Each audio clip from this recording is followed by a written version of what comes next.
Berry's pass complete, number 25, Landon Howard. So kind of that middle screen that they run to the wide receivers with much effectiveness this season. Landon Howard took it in the middle of the field, had some blockers out there. Got all the way down to the 12-yard line. I thought they were inside the 10, just outside the 10 at the 12.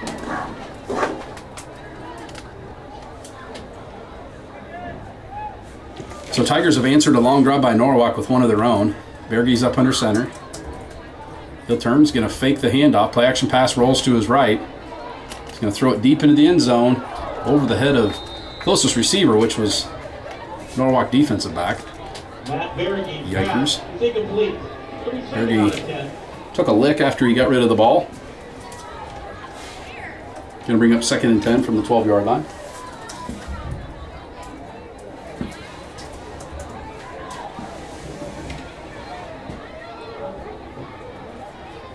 Carson Johnson will bring the play in.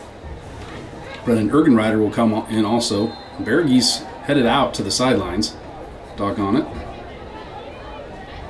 See what the Tigers do if they run a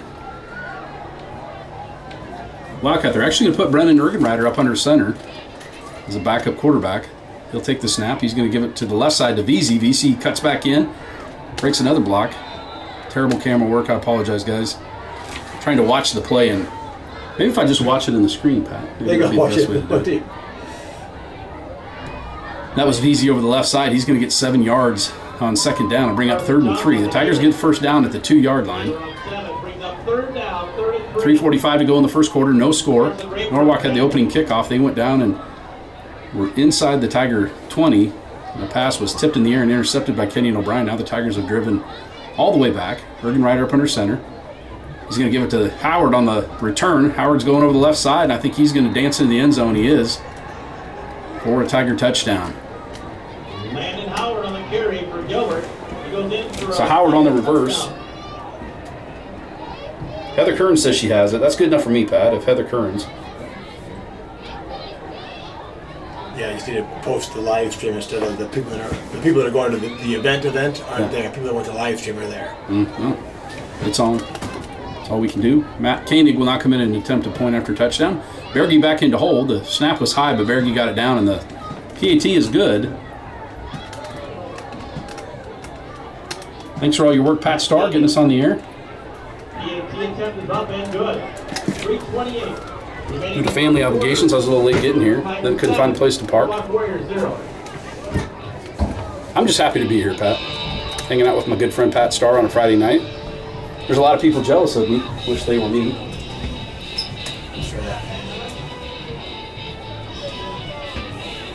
Beautiful stadium here. It's kind of resembles Gilbert's a little bit. Got the big Olympic track with the wide field and the artificial surface, the big N, the Norwalk N in the middle of the field. 86 yards and 15 plays. Took up about 5 minutes off the clock. Just some really good answers. We'll see Christian Corey, the sophomore phenom left-footed kicker. I don't care if he's not a phenom. That's what I'm calling him, Pat. Christian Corey will tee it up. He'll boot it. He's going to pooch it on the ground. Bounces over to the back line of receivers. Tigers are going to end up, or excuse me, the Warriors are going to end up with the ball at about the 20-yard line. So very effective pooch kicking this year for Christian Corey.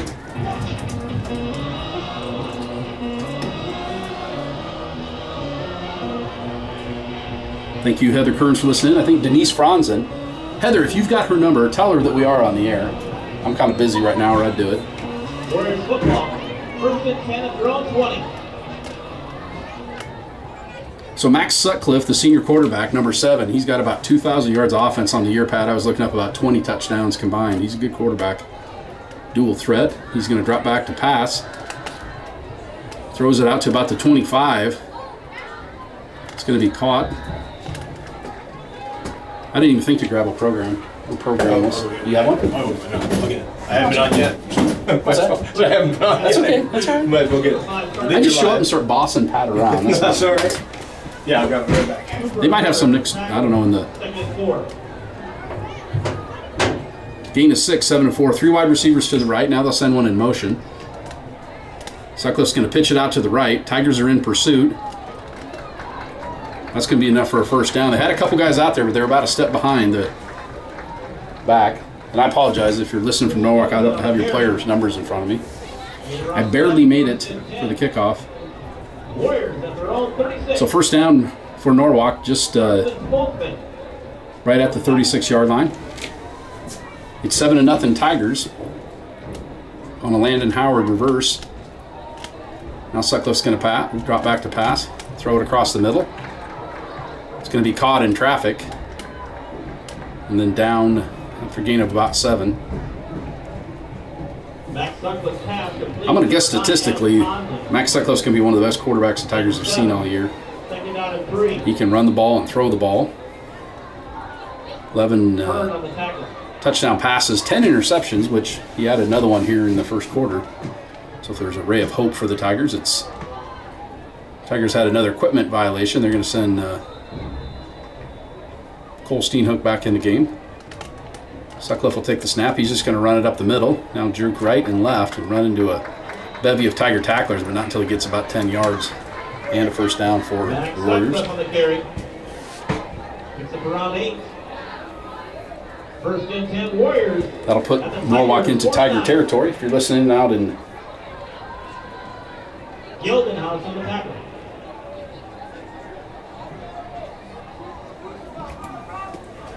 Sutcliffe back to pass. He throws a long pass down the right sideline. Knocked away at the last minute by Trey Hansen. I apologize I didn't get the camera swung over. Trey Hansen did a great job of going up in a jump ball situation, knocking the ball away. Eventually when Pat gets back, I'll probably let him call the action and I'll just run the camera, or he'll run the camera and I'll call the action or something. But I apologize, I'm not really doing a great job of either one of them now. I'm trying. So 2nd and 10 now. Sutcliffe will take the snap, step straight back. He's looking to throw under pressure now. He's going to take off running. Got a little room to run. Can end up all the way almost to a first down. Nifty run there by Sutcliffe. I think they're going to mark him about a yard short of the first down. They had to get to the 39. I think they got to about the 40. So 3rd and 1 as the clock rolls here. 1:18 to play in the first quarter. Tigers up 7-0 on the Landon Howard reverse. Norwalk will be the District 8, 3A District 8 champion. Tigers playing for pride in 2nd place in the district. Sutcliffe will pass to the right side. He's got a receiver out there. Jacob Gildenhouse putting a little pressure and get some help up off the rug from the Warriors. Norwalk, one of the biggest 3A schools. Tigers, one of the smallest. I don't have the exact numbers in front of me, but I was looking at it today. 3 receivers to the left now as they're on the short side of the field. It's to the right. They run 3 receivers to the top or the bottom of your screen to your left there. Now he sends a receiver in motion. He's going to take it on a reverse. Nowhere to run. Caden Neskin greeted him rudely.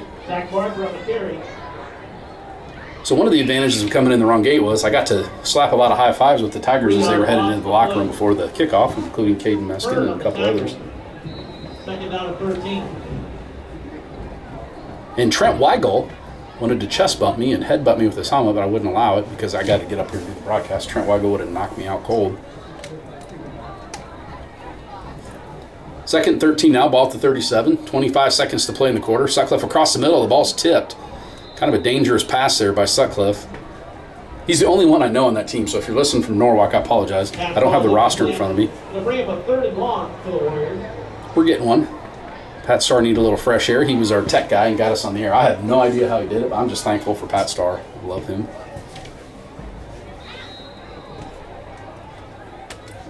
That's going to bring up 3rd and 13 now. Ball at the 37. 24 seconds, the incomplete pass stopped the clock. Barring another incomplete pass, this will probably be the last play of the first quarter. Out of the shotgun now, Sutcliffe will roll to his left. Plants his feet and throws it downfield. He's got a receiver out there. Maybe a little miscommunication between Max Sutcliffe and his receiver. The ball falls to the turf. Brings up a 4th down. Norwalk is at least showing that they're going to punt here. Play a little field position game. That'll be the end. That won't. 18 seconds on the incomplete pass. Of course, the clock stops. Tucker Hansen will head deep for the Tigers. I'm going to zoom out a little bit so we can try to get this whole shooting match. So a lot of teams use that rugby rollout here. We'll see if the Warriors maybe try to dial it up. They need a lot of yards. They're just going to kick it, and it's going to go out of bounds, and it is not a pretty kick. I'm going to be playing golf tomorrow morning with my brothers, and that's looks like a sand wedge shot. I probably will launch tomorrow morning at about 10 o'clock. So the Tigers will have decent field position after the punt. Ball will be at the 21-yard line. The Tigers will start 1st and 10 there. I want to thank Athletics Director Al Lammers and the Norwalk administration here for putting us up in a nice booth up here in the press box. We're on the south side of the 50 at about the 40-yard line. Really, really nice press box and stadium here. Reminds me a lot of the Tiger Stadium. Berge looks to be back in there, I believe. He is. He's going to go to the left side to Veazey. He breaks outside. He's got some blockers out there. Ethan Veazey with a nifty run on 1st down is going to get about 16, 17 yards on 1st down. Thank you, Pat. Pat wearing many hats tonight. All right. But the best hat he's wearing is my good friend. That's the only one that'll matter in eternity, right, Pat? Absolutely. If I knew our YouTube login, I would send a link out on our YouTube for it. Okay, Danny Jones wants to know if the game's on tonight. Danny probably doesn't know how to use a computer. So, Heather, if you know Danny Jones's number, you could text him too. Berge will drop back to pass now, throws it over the left side. He's got a receiver out there. Tucker Hanson. The Tigers are fortunate they didn't have a defensive passer. Landon Howard had gotten tied up with a couple of defensive backs, and it looked an awful lot like a pick, Pat. I'm sure you never ran those at Ogden High School. It's going to be enough for a 1st down. That will end the 1st quarter finally. And it looks good, though. It's 7-0. We're on the air, right, Pat? We are, yeah. So what are you trying to do? Well, maybe, I was trying to get everybody that was waiting on the other line, like Danny Jones, to get the live link. Oh, okay. Because right now we're on the live link. We're not on the or? original. I can send it. I haven't sent it to anybody. Let me do that.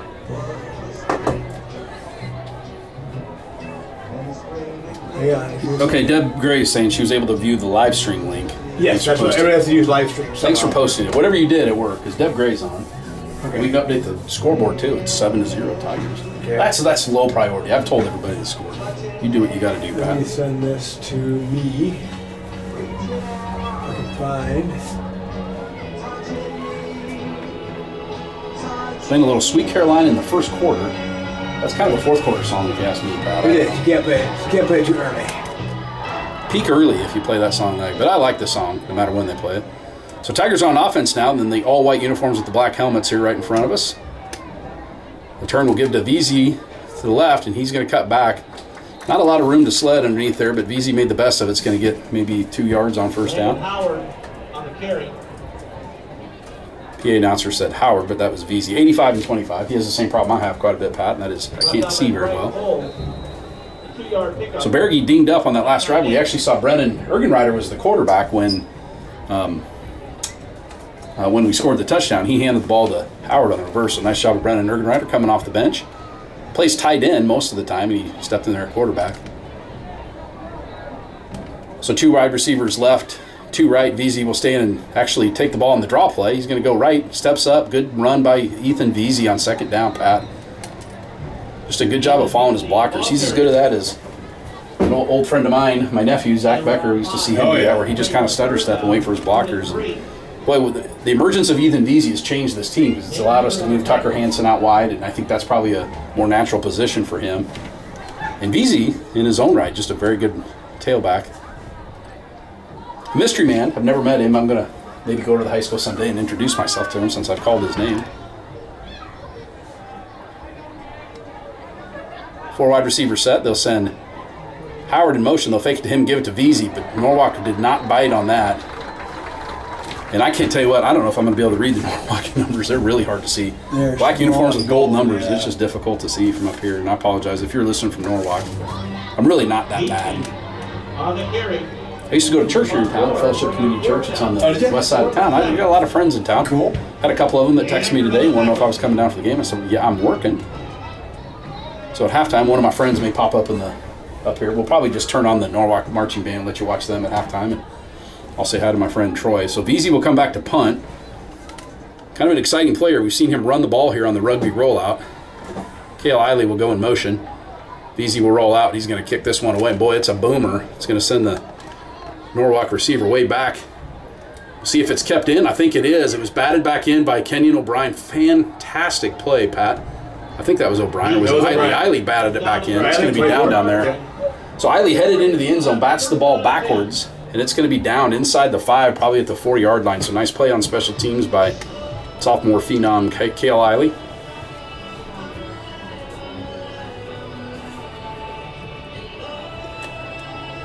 The score is 7-0 if you're just joining us. And if you're just joining us, where have you been? This is the funnest thing. You're just joining us. How do you know how to change the score, Troy? I really don't know anything. I couldn't even find a place to park, Troy. So to run the game. Hey, welcome to the game. It's Pat Starr here with Trent Becker.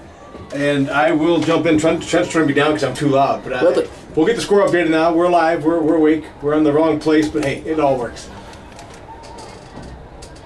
So I can point the camera if you want to tell everybody what's happening there. Max Sutcliffe is the quarterback. I actually want to update that scoreboard if I can. All right, you do that. The pass was out to about the 30-yard line. It's going to fall incomplete. He had a receiver open there, but just overthrew him a little bit. So I'm going to move the camera a little bit. Don't get motion sickness here as I move the camera back so I can get a good angle at that corner of the field. I'm trying to go a layer here. I have no idea what I'm doing here, Trent. We'll see if we can figure out what that. I think it's there. Yep. So 2nd and 10 now from the 4. Long count by Sutcliffe. He's going to throw a screen out to the left. And boy, kind of a dicey proposition as he caught that ball in the end zone. I believe the ball's on the carpet. See if the Tigers get it. Tigers say they have it. It seems like they do, and the officials are giving it to him. So a screen pass. And I said kind of dangerous as soon as I got my words out. He fumbled after he got outfield. The Tigers have the ball inside the Norwalk 5. So big break for the Tigers. Had 2 turnovers on the 2 of the first 3 drives by the Warriors. Tigers with a great opportunity to go up 2 scores here. Kind of a hush, collective hush has fallen over the Norwalk crowd here. There's a lot of humans here tonight, Pat. I'm going to guess somewhere in the neighborhood of 60,000 people here at the... I'm not really good at guessing the number of fans in a stadium. Howard's going to go in motion. You're going to give it over the left side to Veazey, and man, he's just running like a bulldozer. He's going to get half of the distance they needed to get to the goal line.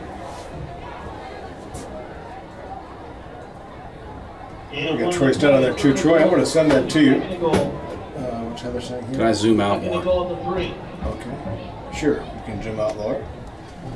For those of you who are listening on the broadcast, if you want to go to the Gilbert website, to the Facebook page, and maybe drop that live link in. You're going to give it on an end around to Howard, and he is going to walk in. Nobody out on the left side there, and Landon Howard. 2nd touchdown here. If you had Landon Howard in your high school fantasy football league, you're going to like what you've seen. Go ahead, Pat. I didn't mean to interrupt you there.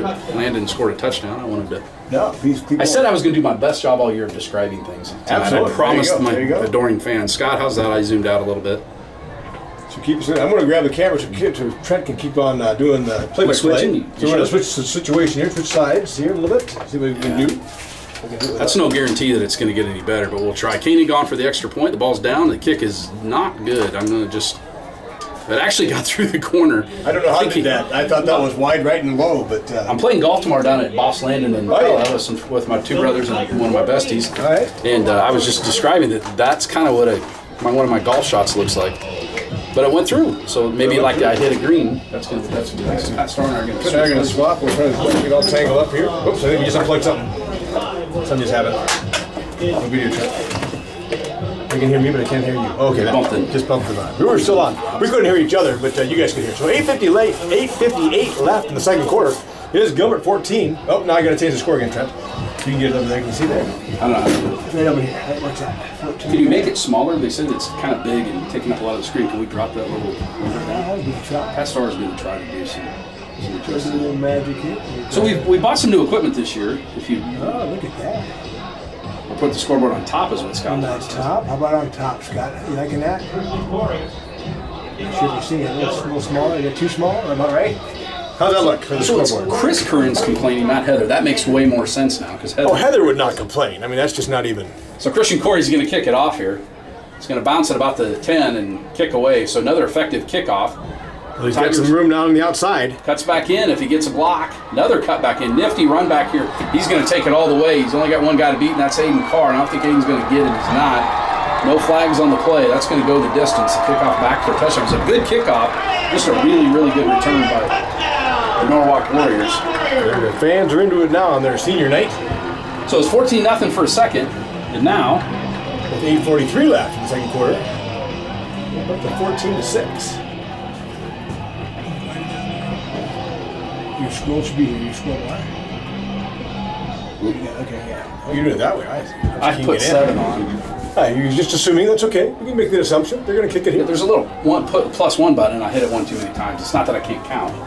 So the kickoff return on a pooch kick is kind of what you're trying to avoid on a pooch kick. It's not give it up, but that was a pretty good run back. I don't know that the Tigers necessarily didn't have good defense on that, but he actually ran basically across the formation twice, right? Started on the far left side, ran all the way to the right side, downfield, and cut back to the left side again. So nice run back by the Warriors. Warriors didn't have the right personnel. Now the snap's high, but the kick is going to be good. It's going to be 7-0. Thank you to the football gods for. I'm not happy that they got a point, but now I don't have to fix it on here. So 14-7 actually. Yes, 14-7 Gilbert still here in the with 8:43 left in the second quarter.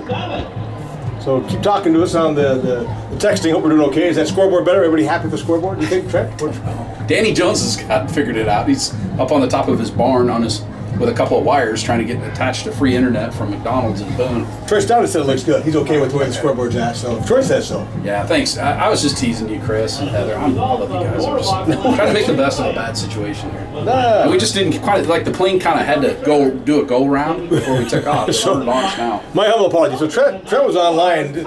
I joke about I'm always the guy that comes in late. Trent sets up, Troy sets up, I just step in. And I can pretend like I'm the talent, right? I just walk in and start broadcasting.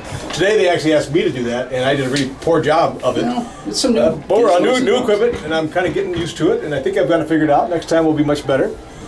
I could post a picture of all the knobs and dials, but people would just like gasp and probably fall to the floor, wondering how we did it. The Warriors have half the lead now. It's 14-7, 8:43 to play in the first quarter. Now let's just start over. 8:43 left. 14-7 in the second quarter. 8:43 left. Howard back deep. As Trent said, we'll just kind of start like we just started right now. Howard and Hanson deep for the Tigers. Like I said, the numbers for Norwalk are really hard to read. Dark jerseys with black numbers that are just outlined. Kick is going to be high and deep. On a bounce at about the 5, Tucker Hanson will scoop it up at the 2. He's going to go to the right. Needs to turn on the burners. Now he cuts back to left. He's got some room out there. If he can get around the corner, he can't. He's going to be viciously mauled to the ground like a pack of grizzly bears. Well, that was close. He would have one blocker on this side. They could have set that corner for him. He actually would have done the same thing the Norwalk guy did, coming around the outside. He had a lot of room to run out there, but as it is, the Tigers are going to start inside the 15, 14-yard line, we'll call it. Good coverage there. And we actually do really appreciate it. I know Trent said that. We're teasing about the people. We do appreciate your feedback. Absolutely. We do. I mean, knowing where the scoreboard is at and with the positioning and the view. I think I'm okay. Tell me, talk to us about the view. I think I've got a position dead on, but if you can't see something, let us know. Howard will go in motion. Berge up under center. He's going to turn. He'll give it to Veazey over the left side. He'll go outside, makes another cut. He's going to get 6-7 yards. So Ethan Veazey, kind of the story of Ethan Veazey, a lot of positive yardage plays. I've compared him to Zach Becker, which is a huge compliment because Zach Becker is one of the best running backs we've had. But he runs a lot like goes north-south, lots of positive yards. Gets upfield, and you don't see a lot of negative yardage carries, and that's one of my favorite things to see from my Tigers. Hanson will go way out wide to the right. Howard's out there with him. Tigers with their tight end package. Anthony Porter at tight end, I formation. They're going to fake it now, play action pass. Berge will pump fake, and he's going to throw. He's got a receiver way out there. It's Howard. It's going to be a jump ball situation. Howard ended up kind of having to turn into a defensive back on that play. Now Howard's not got up after the play. Hopefully he's okay. He's kind of been nursing a bum shoulder, his right shoulder, which is not his throwing shoulder. He has not gotten up. So he's just starting to stand up. They're working with him. I'm going to come back to the main huddle. Howard is on his knees, so good news there. Just taking a minute to kind of catch his breath. And Scott Lawrence, my insurance guy. He's my insurance guy. I just wanted to tell you, Scott, I use my turn signal every time driving down here. Excellent job. Check my blind spots on all lane changes. Scott really likes that. Sometimes he'll text me, hey, using the turn signal, checking your blind spots. Certainly am. So Howard's up and off the field here, and we'll be back to the action. We hope Landon's okay. They need him, Pat, if we're going to win this game and finish second in District 8. Landon Howard. Thank you. VC right next to Berge. He'll send Trey Hanson in motion. Screen pass to the right. Heavy pressure. Easy pulls it up off the carpet. He breaks one tackle. He's going to keep going down the field. The boy, the officials missed a block in the back. The Tigers nailed somebody from behind. I thought that ball bounced to Veazey, but I think he just pulled it off the road. He pulled it bouncing into his own hand, yes. Got his finger underneath it, pump it up. My Veazey story, by the way, is everybody was calling him Ethan Vesey. And he didn't actually correct anybody until you did the broadcast. You said it's Veazey? It's Veazey. It is Veazey. So you're spot on. And that's a story. I think it was Kenyon O'Brien let me know that he had just kind of let people call him Vesey. Yeah. What a nice guy. What a great kid. So he didn't say anything. And finally, after the broadcast last week, as I understand it, or 2 weeks ago, he let people know that it's actually Veazey. So the dumbest guy had it right. That's you had it nailed, baby. Give it underneath to Mitch Johnson. Mitch is going to cut back to the left. He's going to get about a yard. His dad, Mike Johnson, of course, my favorite butcher down at Fairway there, ran into him the other night in the store, and he goes home. Usually he'll come to the games, but he'll go home that night or the next day and watch the broadcast. That's good for my ego when I hear that. Maybe a half a yard for, but he, another guy who appreciates being able to watch and listen. But I did not get any discount on meat, which I was kind of hoping. It's a meaty celebrity. Absolutely. Hey, you think you would be. 10 cents off the talent, man. Once you're the talent, you got to get that. 6:45 to play in the first half. They're going to give it to Trey Hansen around the right side. Boy, he ran a long distance. He's going to get about 5 or 6 yards. We just haven't seen Trey Hansen run the ball. We have not. That might be one of the first times I've actually seen him carry. But he did a pretty good job of kind of waiting for some blockers to get out there, and he's going to get about 4 or 5 yards. Yep, and it'll bring up 3rd and 5. And boy, the Tigers would love with 6:20 to go here in the first half to get a first down here. So if Norwalk doesn't get the ball back. Tigers have been doing a nice job on offense this entire first half, keeping the ball in their control, moving the ball down the field. So 3 wide receivers to the left. I haven't seen Landon Howard back in. Berge work out of the shotgun with Veazey right next to him. He's going to drop back to pass and throw out in the right flat. He's got a receiver right on the sidelines. That's Landon Howard. I was wrong, Pat. He was back in. He's back in. He snuck in clandestine. He's going to get enough for a first down. An absolute dart from Matt Berge to Landon Howard to his favorite wide receiver. But if you have Landon Howard, there's no apologizing for making him your favorite receiver, because if you throw it his way, Pat, he will catch it. He will catch it and run more often than not. And I have to say, I've watched a lot of Tiger football in the last 10 years. I'm not doing this to blow smoke up anybody's skirt or anything, but Landon Howard is the best wide receiver I think the Tigers have had, and we've had some good ones. But I think I picked him first. He's really done a nice job. If you've watched any football here, Berge's going to drop back, throw a screen out to the right side. He's got Veazey out there. Jacob Gildehouse out blocking for him. Nice job by Veazey. Oh my goodness. I don't know how he got 9 yards. He's still on his feet. He's finally going to go down inside the 40, but Jacob Gildehouse out there blocking for him. Gildy put somebody on his back. I don't know if his dad, Alan, might be listening at home. I know kind of a game time decision whether he was coming. I know Lisa Jane is making the trip down. He's going to bring up, he didn't get the first down. He was pretty close to it. He's going to be about a yard short. Which okay, 2nd and 1, not a bad position to be with. 5:35 left in the second quarter. Might be a time where Randy Sneeze could take a shot, don't you think? Take a shot here. He's got Howard at the top of the screen on the short side of the field. And you're at the 37, so you could be in 4-down territory too, so you could take a shot here. So 3 receivers left. Veazey will stand right next to Berge in the shotgun. Now he's going to give it to him underneath. Veazey's going to go right. He's got room to run out there. Breaks a tackle. Pulls the Norwalk linebacker with him. He's going to get all the way down, almost to the 20-yard line. Nice call there. In fact, I think he'll be at the 21-yard line. I can't figure out how to get the windows open, so we're looking through glass, and there's reflections of us.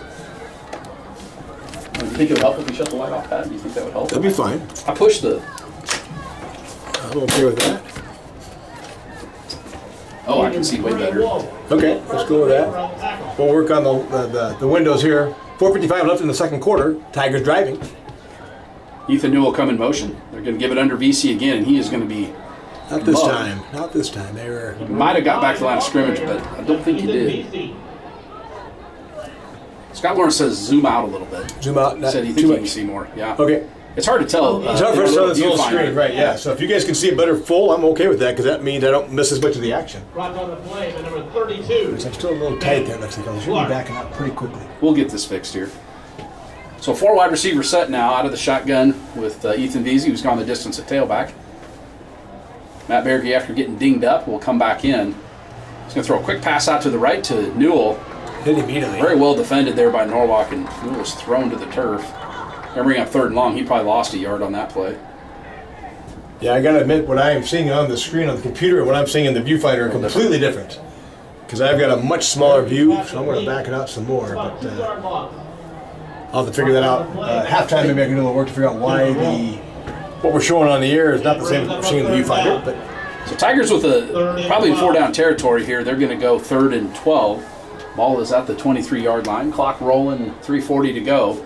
Berge will drop back to pass. Lots of time to throw. He throws it down in the end zone. He's got a receiver down there, but overthrows him. That ball would probably landed on the back line of the end zone. Going to be a pretty tough catch for Anthony Porter, who was the closest receiver. So I think they're a little out of perfect. Scott Lawrence says perfect. Scott, are you talking about my driving or Pat's camera work? Because it's going to be pretty close, one way or the other. I do appreciate that feedback, and like Trent said, we're not making fun. Thank you, Scott, because honest to goodness sake, I am seeing like the entire left side of the field in my viewfinder, like from the 50 on in, and what you guys I think are seeing on the air is about the 20. So it's very good feedback. Helps a lot. So I think Scott Otter is going to call timeout to think things over. The clock stopped at 3:34, and lo and behold, this has been as quick of a knock on wood. That's usually when something already has goes 8:17 already. That's 7. Not even an hour in. To kind of recap, and I know we had a little trouble at the beginning, the Norwalk took the opening kickoff, drove all the way down deep in Tiger territory. Max Sutcliffe, a super good quarterback for Norwalk, had a great year. Tried to throw a ball down to his receiver at about the maybe 15-yard line. It was tipped in the air. Tigers, Kenyon O'Brien, I believe, intercepted it, went out of bounds. Tigers take the ball all the way down the field. Really marched well. Matt Berge gets hurt. Brendan Ergenreiter comes in. Does a nifty reverse to Landon Howard. He probably goes in for maybe 20, 25 yards for the first Tiger score. And Tigers scored their second touchdown after an exchange of punts on another Landon Howard reverse on the other end of the field in the second quarter. And so Landon Howard, 2 touchdowns. Tigers had 14 points. Unfortunately, after the Landon Howard touchdown, the ensuing kickoff was returned for a touchdown by Norwalk to make the score 14-7. So the district champs, the Norwalk Warriors, playing from behind here in the first half. Tigers will have a lead. They've had a lead in several games this year. Actually, they are going to send Matt Koenig got to kick a field goal. It's going to be a 40-yard field goal. Ball will be placed down at the 30-yard line. Berge will hold. Long count by the Tigers. Snap is good. The hold is good. Koenig boots it, but I think it's going to be a little bit wide left, and it was. That had the distance. He just missed it a little bit to the left. So good boot by Matt Koenig, but it goes just a little bit left. Now the Tigers' defense will be charged with trying to keep the Warriors out of the end zone here to end the first half. So Norwalk's one of those schools, when I kind of broke into officiating about 30 years ago, Pat, they were a 1A, 2A school. They would play other small schools like Norwalk or Waukee and Carlisle, who are also 1A, 2A schools. And you've grown up around here. Norwalk's and the Waukees played Ogden, where you're from. And boy, they're not small anymore. The give is up the middle. Nicholson carries it. He's going to get about 4 or 5 yards. So if I listen to the PA announcer, I don't have to know the numbers of the there you go. running the ball. Because I can't see the numbers. They're really cool looking uniforms with the black shirts and just the outline of the numbers. So it's pretty hard for this old man to see. He's got 3 wide receivers, right, 1 left. Sutcliffe in the shotgun. Long cadence. Going to do a zone read and give it, I think, to Nicholson again. He spins out of the tackle, but right into the loving arms of Caden Meskin and Mitch Johnson. Nicholson on the carry. No gain on the play. Caden Meskin might be the defensive player of the year for the Tigers, man. It just seems like he's in on about every tackle, and just a sophomore. Other seniors on the offensive line, you got Jacob Gilbahouse is out there, Anthony Porter, 99.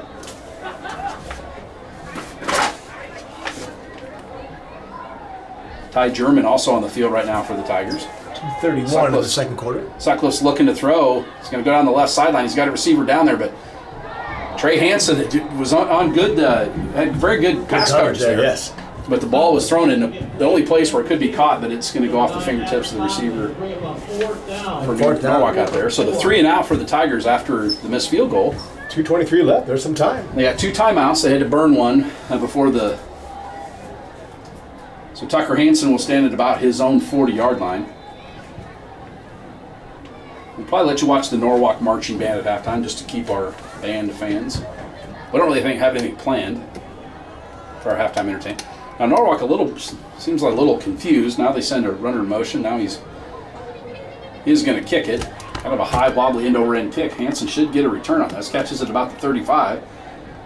Whoa! He's going to get absolutely smoked to the ground.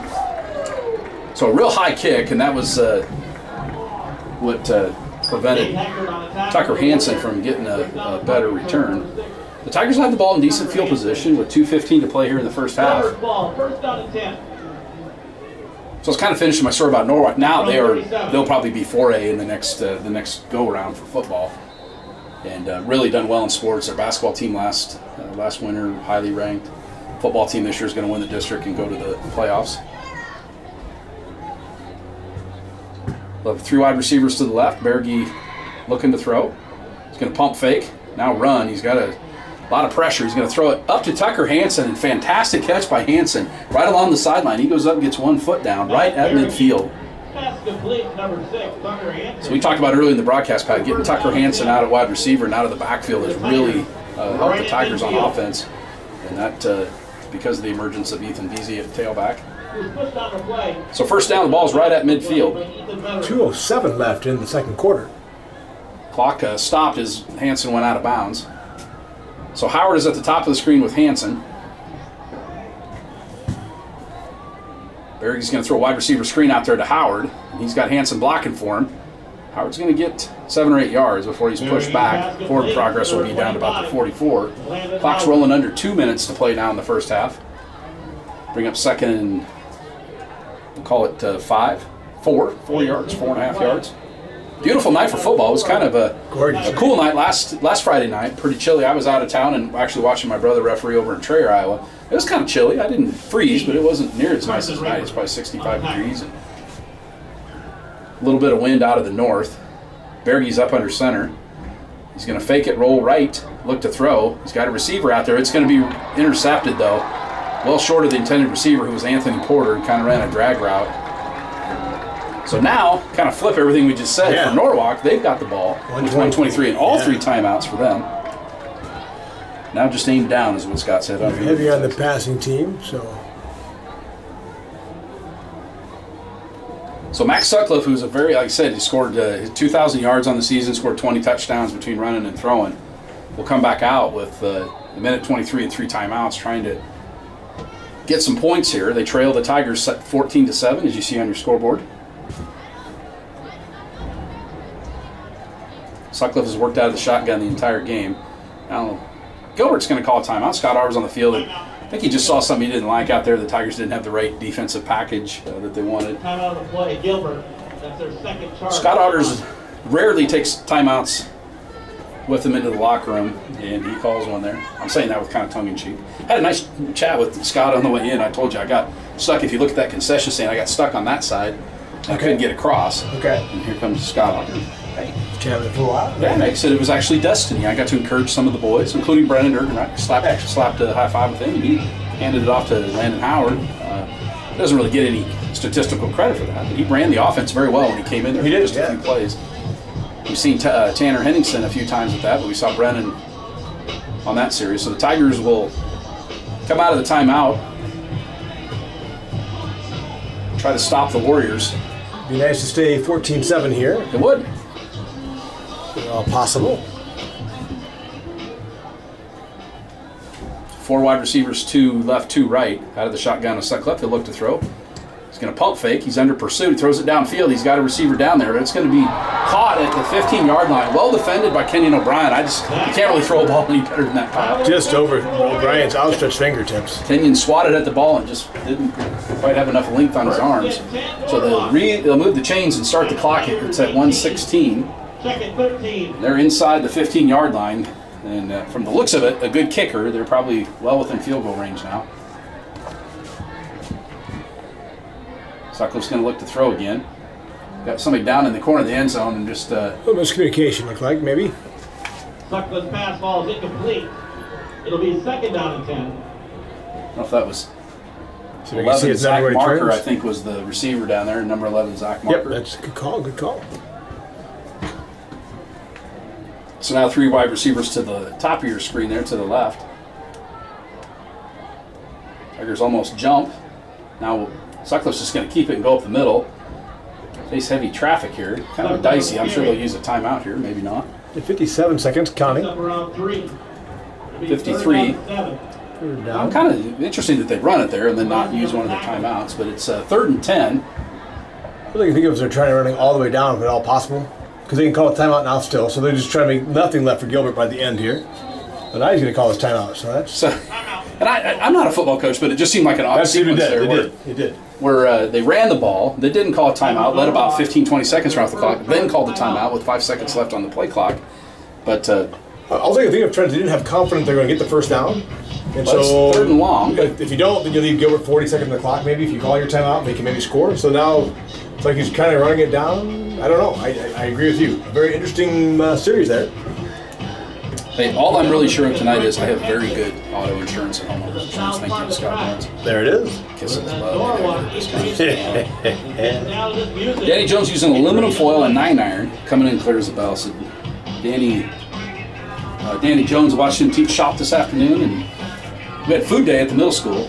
We'll often, if there's a lull in the action, we'll talk about food days. It was kind of the snack day. It was Boss's Day.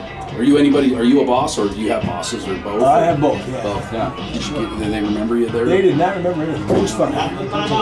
We recognize Scott, Mike Danielson as a fantastic principal, and he's our boss. We celebrate him today. So back to the action now. Sutcliffe's looking to throw to the left side. He pump fakes, a lot of pressure. Throws the screen out to the right. Well-designed play. We'll see if he gets in. He does. Anthony Porter sniffed it out, but just a second too late, Pat. So they showed 3 wide receivers to the left. Sutcliffe kind of pumped that way, and then they ran it back out of the backfield. And he'll slip in for a touchdown. So Norwalk with a chance now to tie the score. Doggone it. Things were going so well there, and turnover, and then a very, very good drive by Norwalk. Mitchell Johnson may be a little bit hurt there. They're walking him off the field. Mitchell up and running now, though, so that's a good sign. They'll bring Nolan Mueller in. I saw him. He's one of the other kids that I ran into on the way in. He kind of looked at me like, what are you doing?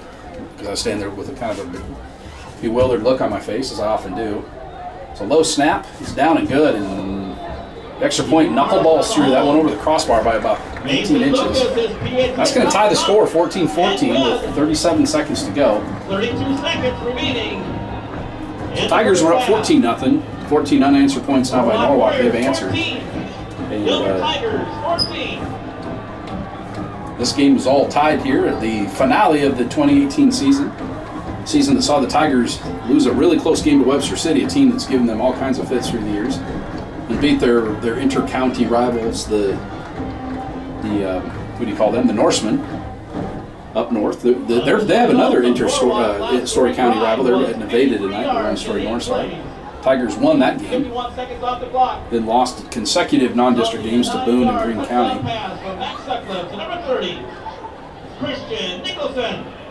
Lost a tough game to the Ballard Bombers. The team was below them in the standings now, ironically.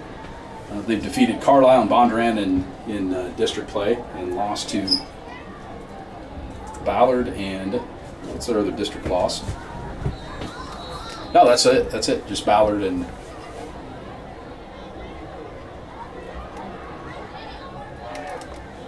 32.2 seconds to go. Kicking off Norwalk. Mason Luke. Good kick all the way down to the 5. It's going to be fielded by, I think Carson Johnson's got over there. He's going to run into some traffic and be down at about the 27-yard line. I almost said before he returned it, you do not want to put the ball on the rug here. And I'm kind of glad I didn't say it because it was almost certain to happen if I did say it. So the Tigers have the ball at the 28 with 26 seconds. I don't know what you do here if you're Randy Sneesick. Do you try to go up top? You got one of the best wide receivers in our district and in Central Iowa and Landon Howard, or do you just take a knee and go in? We'll see what they do. They come out in the I formation, which they don't throw out of a lot. Bergey's just going to give it to Veazey over the right side.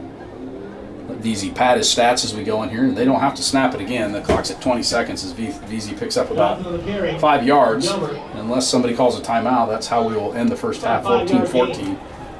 On a beautiful night from northern Warren County at Norwalk High School. Warriors. So Bergey kind of hustles up to the line. They're going to get another play out. They're going to run a reverse to Landon Howard. Landon breaks the tackle. Still on his feet. He's just going to run out of turf as he's shoved out of bounds shy of midfield. And the clock ran out, so we'll finish there. So kind of a half-hearted effort to try to get something going. Maybe you break a play there. Tigers will kind of licked their wounds. We were feeling pretty good early on in the second quarter when the Tigers had a 14-0 lead, but two scores in the second quarter got them back in. We will put the kind of widen the camera out. You'll get to see the marching band from Norwalk, and we'll. I don't know if you're going to be able to hear them from in here, so we'll take our headsets off, and hopefully you can hear a little bit. We'll be back in just a few minutes. Halftime periods in high school football are about 15 minutes, so we'll be back then. Nick Mankey also wrote the drill design for the 8th grade show.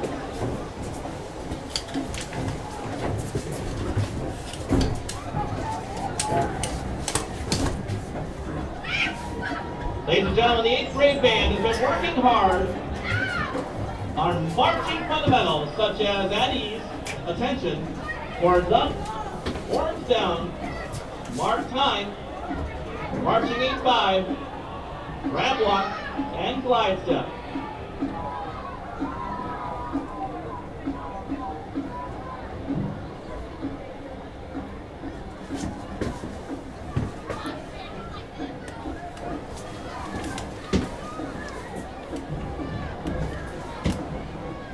That's dead set on the 40. I'm just trying to see if I change that to halftime. Sure. Okay, go to layers. And pick your scoreboard. And then go back over here, which are the details and the properties. And then what's the page? And change it from view 1 to left eye.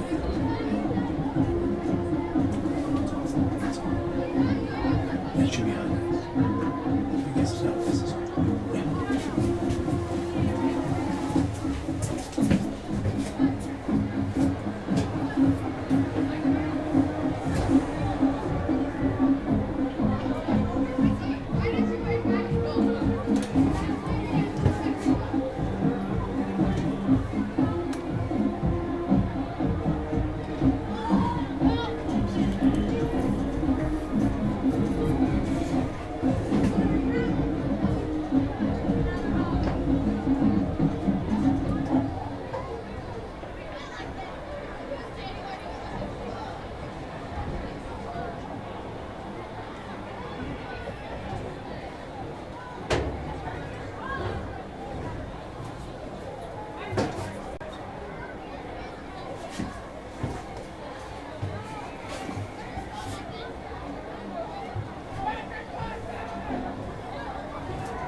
Eighth grade band, are you ready to take the field for your performance?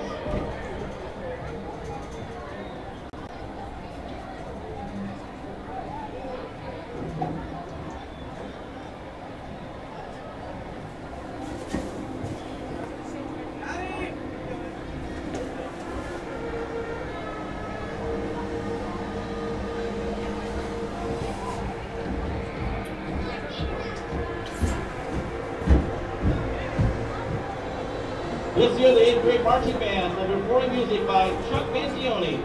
For more than 5 decades, Chuck Mangione's love affair with the music has been characterized by his boundless energy, unbanished enthusiasm, and pure joy that radiates from the stage.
song helped win Mangione his second Grammy.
At this time, we'd like to congratulate the following students for being selected into the South Central Iowa Bandmasters Association Honor Band.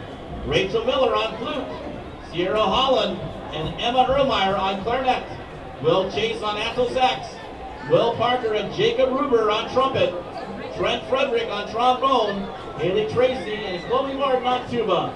They will perform on the November 6th in Ankeny. Congratulations to all the students that tried out. The final song we'll play is Bella Mia.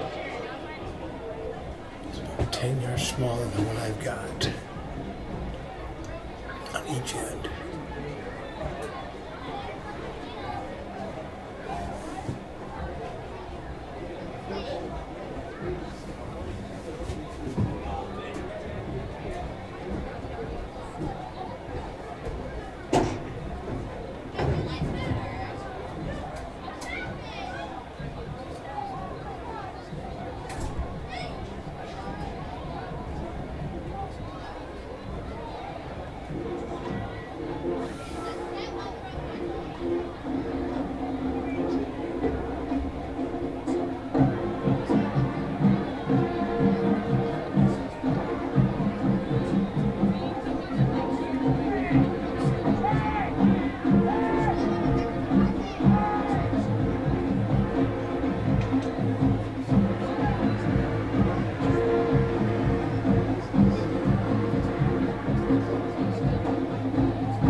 Hopefully I've got the camera figured out enough now, period, so I can move it with the action and be somewhat familiar with what I'm actually going to show, period.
throughout the years.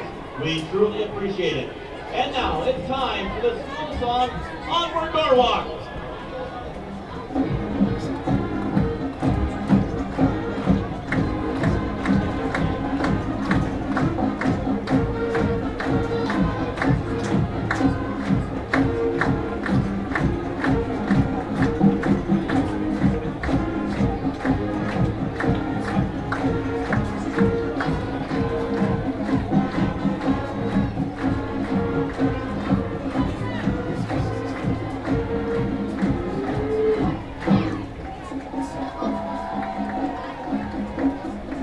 Thank you, 8th grade marching band, for a great performance. We'd also like to remind everyone to support all the music programs in the district. There are many other upcoming music events. You can check the local paper and school website for the dates of their performances.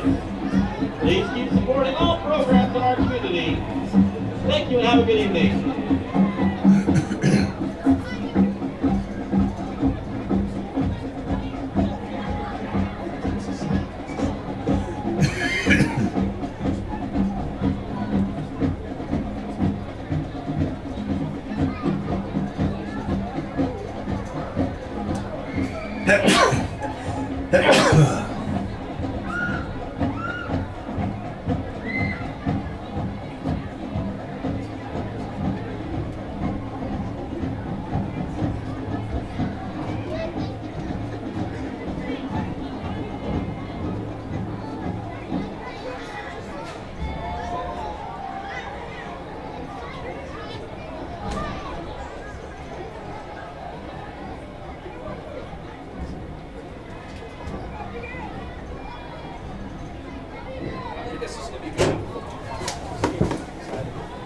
See you, Troy.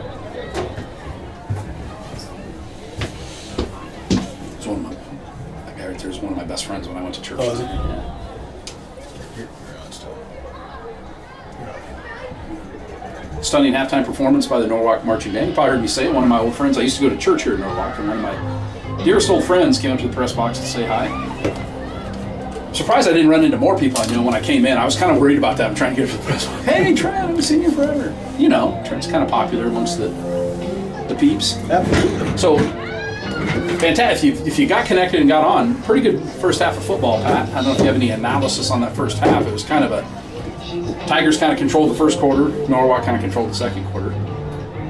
Yeah, not a tremendous amount of analysis because most of my brain was occupied with trying to make sure we had things up online. Apologies again to the people listening at home. It took us a little while. I did not get to the live or the scheduled event. I went live instead, and I couldn't figure out how to stop streaming live and get to the scheduled event. So thanks for finding us and bearing with us, and I think we got the camera figured out as well.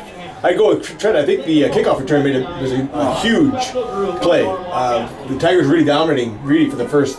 As Trent said, Norwalk started going down the field immediately. Moved right down the field, and we had an interception. And from that point forward, with the interception, the Tigers' offense moved the ball on the field. The defense stopped the Warriors from moving the ball. And then they got that second touchdown. We got 14-0, and then looking pretty good. Good pooch kick, bounding along the sideline. Good coverage by the Tiger, and just an excellent run back by the Warriors. It was two big turnovers by the Warriors. Both led to Tiger touchdowns. Yes. One of them inside the 5 on that short touchdown run by. The second touchdown run by Landon Howard. So the teams are back on the field here. They do that mandatory warm-up. So they have 2 minutes at least they have to have. So they're putting time back on the clock. I could see the official with his hand up. I think maybe saying 3, waving. Saying stop the clock and then put the stop the clock and put 3 minutes. I think they're going to go 3. He's saying, hey, look at me. I see him. Do you see him? I see him waving. It's kind of painful to watch. So I'm actually looking away. Because I've officiated, and sometimes when you can't get communicado with the press box, it can get a little crappy. It usually involves when the clock does not run when it should for officials, but very well officiated first half. I don't know. I sometimes will know the crew. I don't know any of these guys, but it's been a pretty good first half on the officials. We talk about that from time to time. Unfortunately, it's usually when it's bad, but I always like to point out that it's well officiated, good first half here. Tigers will get the ball to start the second half, I believe. I believe they kicked off at Norwalk to start the first half. We kind of missed the opening kickoff because we were trying to launch the satellite over Scotts Bluff, Nebraska, or wherever it was this week. It might have been Casper, Wyoming. Trying to get that satellite in the air. We want to thank everybody that's listening. We've heard from a few. Danny Jones, one of my co-workers. Official still trying to get 2 minutes on the clock. So we're about 2 minutes, 3 minutes. There it goes. Here, he just got it. Finally, got their attention. 2:57 left still. Trent, we have at halftime. So why couldn't you have like a little portable, wireless? Because most of them are wireless now. Sure.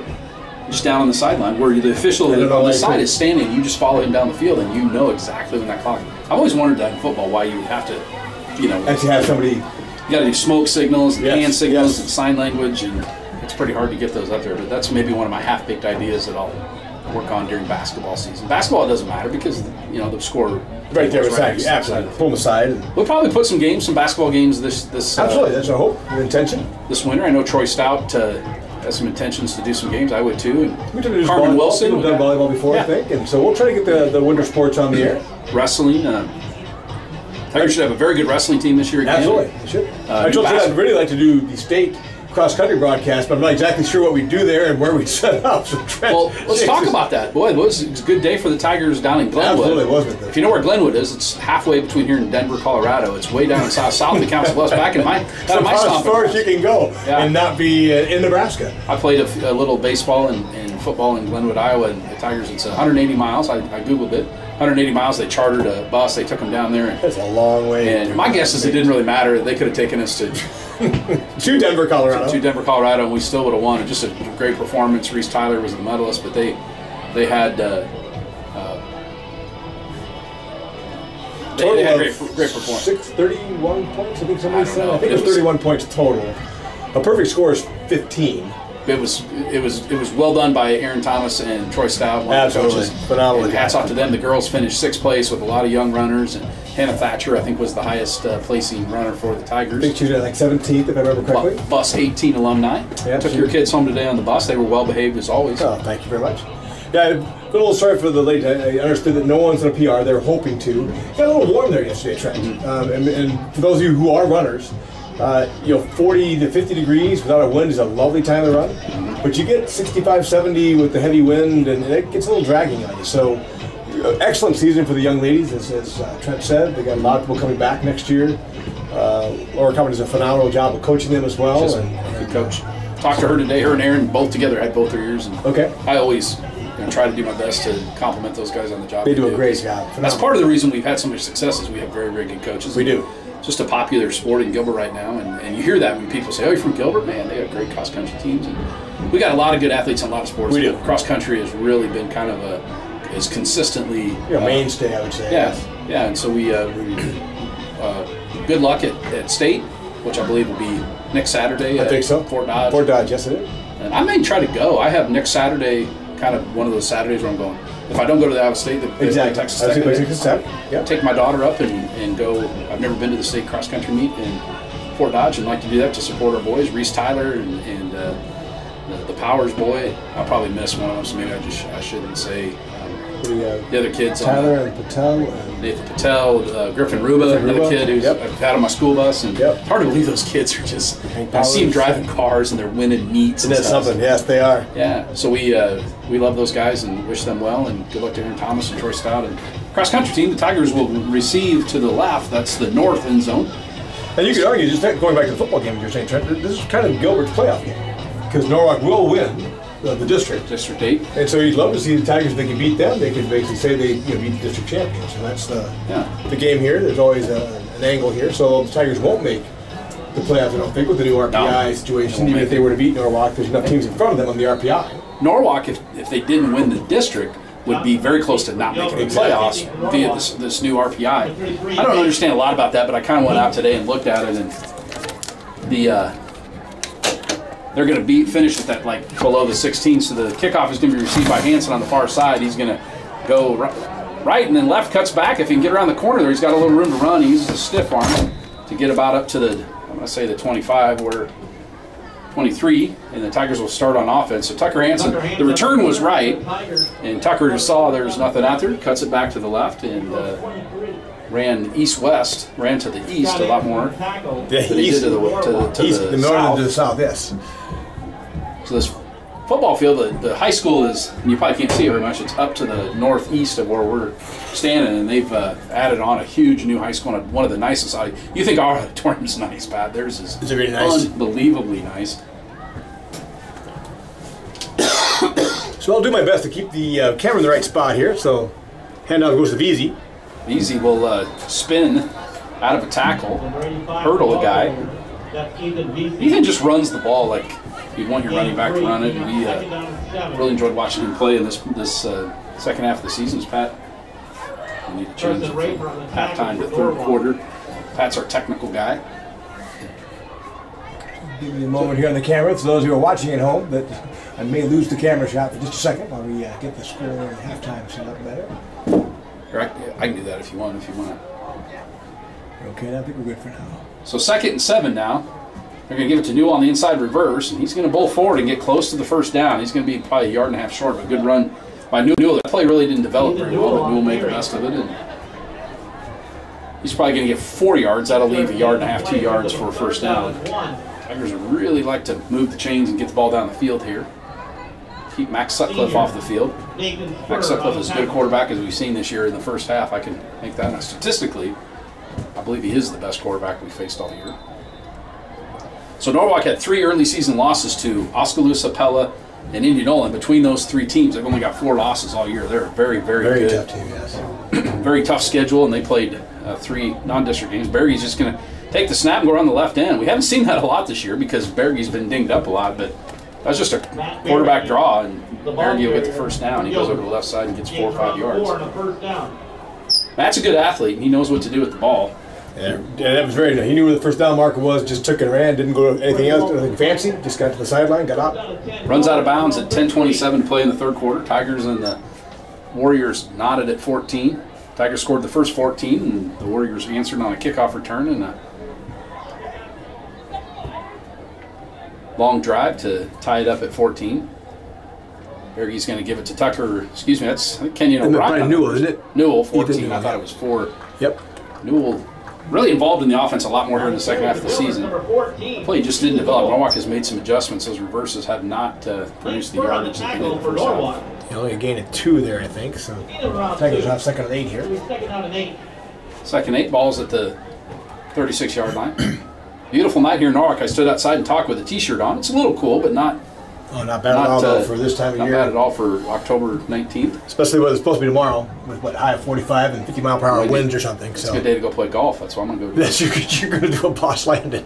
Bergie will take the snap under pressure. He's going to throw it. All right, there may be a grounding here. We'll see. Yeah, I think that's a reasonable call. I'm not sure what. Yep. There wasn't a receiver in the area. I think he was just trying to avoid the. So that's 5 yards from the spot of the foul and loss it down. Kind of a big penalty. Those loss it down penalties are big penalties. Yeah, just really good pressure. Good. They downloaded the blitz on the Warrior part, and Matt didn't detect it quite quick enough to get rid of it early. And then by the time he realized it was coming, there was really no one around for him to dump it off to. He looked quickly to try to get it off to somebody. Just threw out the opening. So. 3rd and an acre. Tigers need to get all the way out to the 44-yard line, and they're way back at the 22 now, 20, so about 22 yards for a first down. Just ended down up there, 22-yard play here. Randy Sneezik has a scroll that he pulls out of his backpack with the list of all the plays that will net them 22 yards. Howard will come in motion, taking on reverse. He's going to cut inside, and that is not going to get him 22 yards, Pat. It's going to get him about to 1. Maybe 1. Maybe. Tigers will have to punt. Actually, I think they mark him back as he lost 2 there, so I think a 4th and 24 for the Tigers. My brother's game just finished. We just started the second half. Gilbertville Don Bosco defeated Riceville in the game they were working way up in Riceville, Iowa. Well, it just finished. North of Charles City. They start at 7 though, so they do have a half-hour jump start. My guess is that probably running clock. Continuous clock as well, yeah. So Ethan Veazey will go back to punt. Kenyon O'Brien splits wide to the right. Cale Eiley, I believe, will be the motion man, and he is. It's a good snap, and Veazey will roll out, and then he's going to take off running. I don't know if this is a good idea again, Trent. I was about to say there's no way Veazey runs with it with 24 yards to go on 4th down, but I must not need it. I should have thought that because you mentioned that earlier that so we should have put on the carpet there. And when, it's like if you remember Ghostbusters, they said don't think of anything. And I thought of the Stay Puft Marshmallow Man there. Mm-hmm. I thought of he'll never pull this down and try to and he did. And you would expect that if you're the Warriors with 4th down, but they really had it well covered there. So yeah, he needed about another 19 yards from where he was tackled there. So the Tigers will turn it over on downs and give Norwalk a short field here. They'll start at their 26-yard line. Sutcliffe's going to keep it. Quarterback keeper. He's very agile, waiting for his blocks. Boy, he's got some big, beefy guys. They got this Enders kid that's, I believe, going to Iowa, number 79. He was out there pushing and shoving, throwing interference for the Warriors. He's going to get about 7 or 8 yards. You saw Sutcliffe there, pretty cagey quarterback, and you can tell the experience. He just did a great job of staying behind his linemen. He Those just are some waited. big linemen, too. We could read you their dimensions, but they're Good not size boys. wearing medium-sized shirts. Send the receiver in motion. Same little fake there. Sutcliffe's going to keep it. He'll get a first down, I think. He's going to get just inside the 15. That'll be enough for a first down. Number 7, the ball carrier. That's Max Sutcliffe. So Tigers have made a few mistakes here on the kickoff return and the punt here where they turned over on downs. And they're going to have to overcome that if they want to establish themselves as the second. Because somebody else will tie them for second, because I think the two teams that are all, there's 3 teams at 2-2. The other ones play each other. Carlisle and Bondurant. Sutcliffe looking to pass now. He'll pump fake. Anthony Porter's got him. Had him by the shirt collar. He got out of that, and then he pulls him down to the ground. So it's not a horse collar if you don't pull him to the ground. And Sutcliffe got out of that, but nice job by Anthony Porter. He's going to pull him up down all the way back at the 30, Pat. That's a good play by the Tigers. Good job by Anthony. Senior Anthony Porter, number 99. This will be his last game. A lot of those guys, we'll call him maybe at the end of the game here. We'll call some of those seniors and give some comments about them, talk about their preferences, some of their interests and hobbies. Excuse me as I clear my throat. Sutcliffe's going to pass on 2nd and 1.5 miles. He's going to throw a ball way down the field. The Tigers had this well defended. O'Brien's going to come up with the jump ball, and somebody's got it. Then they're going to say it's on the ground. But so I think O'Brien had it, and that ball was actually ripped away from him by the Warrior receiver. He's down on the ground here. So the ball ended up on the carpet. It'll be an incomplete pass. Well defended there by Kenyon O'Brien. He'd really established good position in the end zone, and now he's down. Hopefully it's just a cramp. Yeah, he maybe just got the wind out of him. I think he went down hard and went up for that ball. He came down, kind of landed on his back a little. Yep. He's up, which is good. He's up walking to his side under his own power. Do they still do the smelling salts, Pat? Do you know? Is that? I do not know that. Remember I do remember that. I've had those before. I've had those before too. It seems like now they don't want to mask any sort of concussion protocol, and I think that's probably why they don't do it. But that could be. That's a very good. It was good enough for Rocky Balboa, Pat. It's good enough for me. I actually did it in a semifinal football playoff game when I was young.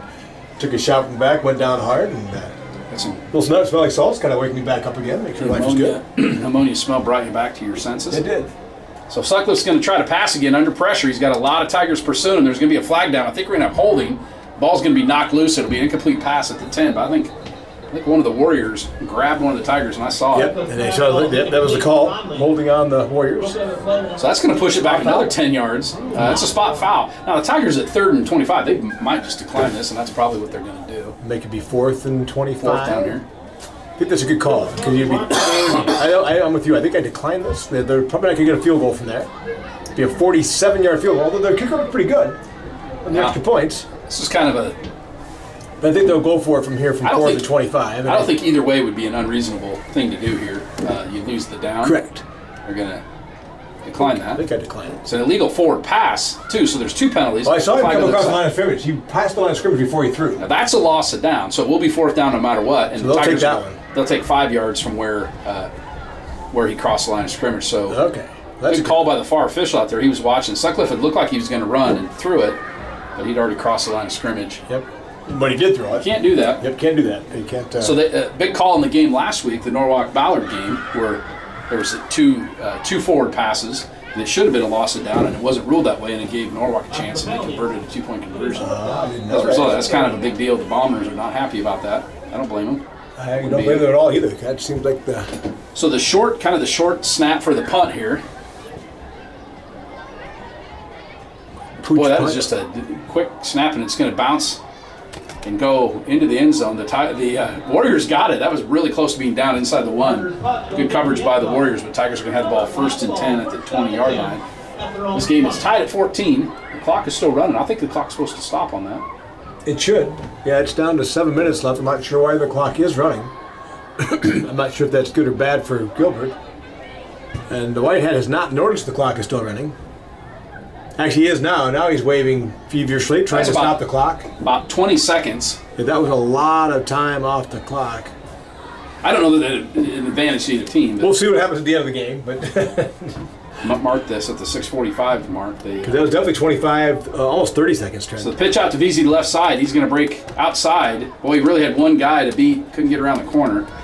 So I like the fact that VZ's back in there. Probably made a judgment mistake on that last play. But just be honest, if we tell people what we think of that play, Ethan probably should just kick that ball away, and he didn't. Absolutely. But they worked out well for the Tigers. No harm, no foul. If he runs it for a touchdown, I might still say that, but I probably wouldn't. I'd probably say that was a brilliant play. Brilliant play. Good call. Yeah. Well, certainly the unexpected play at the unexpected time. So you never know. Things work out. And they didn't score. So They didn't. So the good news is Tigers get the ball back, and no harm, no foul, and off we go. 2nd and 4. Howard will come in motion and give it to VZ over the left side again. He breaks that side. Boy, it's just good tackling by Norwalk. They strung that play out. Going to get VZ maybe back to the line of scrimmage or a yard. I'll bring up 3rd and short, 3rd and 4. Clock's rolling at 5:56. Should be 5 or 6:45. I probably won't believe her at that point. I won't believe it, but it was significant. It's actually, you don't see that very often on a change of possession where the clock just keeps running. I don't know. It's about like me running the camera, where I'm not following the play whatsoever. So I'm not going to say that the clock operated at all because I haven't followed most of the plays today, as you all know. So we have to take that plank out of our own eye before we. Exactly. So I'm done with that. I agree. We'll stop now. So Tigers go a long count, and Norwalk's going to jump off sides and give the Tigers a first down, and a smattering of applause from the press box. We have the whole run to this press box. We do. Very nice. I didn't know if I was supposed to take this one or not when I came, Trey. You'd mentioned we'd be sharing. Yeah. And when I walked in, this was dark and open, so I just walked in and made myself at home. They told us that the Gilbert cameraman would be in here with us. We'd have room if Austin Argott Sr. would come over. We'd have room for him. Tigers get the first down on the penalty. 5:27 to go. And the clock is not running, y'all. And it should be running. And it should be, I think, because that's okay. Maybe they're making up for the play action pass now. They're going to give it to Carson Johnson out in space. He's got the ball at the 40. Was it a face mask? Didn't see it. I think he just pushed him. I don't know if he grabbed or not. That's right. He just put his hand on the face mask. That's a good call. Get 8 or 9 yards. Carson Johnson was in the backfield with VZ. Nice play on first down. Now, I haven't seen Mitch Johnson. I know he was kind of got up slow on a play. We have not seen him back in there. That's true. We have not. Carson Johnson running out of the fullback spot, who's a little faster than Mitch, but probably a little not quite as good a north-south runner. Yeah, not quite as hard, not quite as violent a runner as Mitch is. Mitch really gets that ball and just gets through there. Kind of like Woody back in the old days for those ISU fans. Under center, they are going to give it up the middle to somebody. I believe he made it. It's Carson, yeah. I think they're going to. Boy, they're going to mark him a yard short. Yep. He had to get to the 42, and he's going to be at the 41. It's going to be a yard short here. So 3rd and 1. This is where you wish you did have somebody like Mitch Johnson. Yes, Carson Johnson, a very able player. Oh, absolutely. Very capable. Mitch is kind of one of those money guys when you need a yard. Well, the only thing that Carson maybe have a little bit against him is not quite as big as Mitch. Mitch, I would say, was maybe 20, 30 pounds. That makes a difference when you're trying to run through the middle of the defensive line. He can certainly not be in the same weight class Carson is phenomenal young man. Berge with another long count. He'll give it to VZ over the left side, and VZ will get the first down. But not much more. Not much more. Got just to the 43. So he got 2 yards. He needed 1. The Tigers will move the chains. So the Tigers kind of avert disaster on the punter keeper on the fake punt. Yeah. I don't know if you can call that a fake. I think it just is one of those kind of a read, but oh sure, it's not like a design play. He just rolls out, and if he thinks he can make it, he goes. And it was easy for us to sit up in the press box and go, Ethan, don't run. But he did. The Tigers kind of averted that disaster. They have the ball back now with no damage. Yep, so 14-14 for those 3:52 left in the 3rd quarter. Tucker Hansen by himself at the top of your screen there, and Berge's going to have to call timeout. The play clock had gone down to 0. Yeah, I must have missed that. It did seem like it went a little faster than I was paying attention to. It's pretty clear I've not been paying attention much at all. This is kind of hard. A long day at work, the drive down here and stuff. Sometimes I get tired in the second half. I did turn 50 Saturday, Pat. I hit the half century. There you go, man.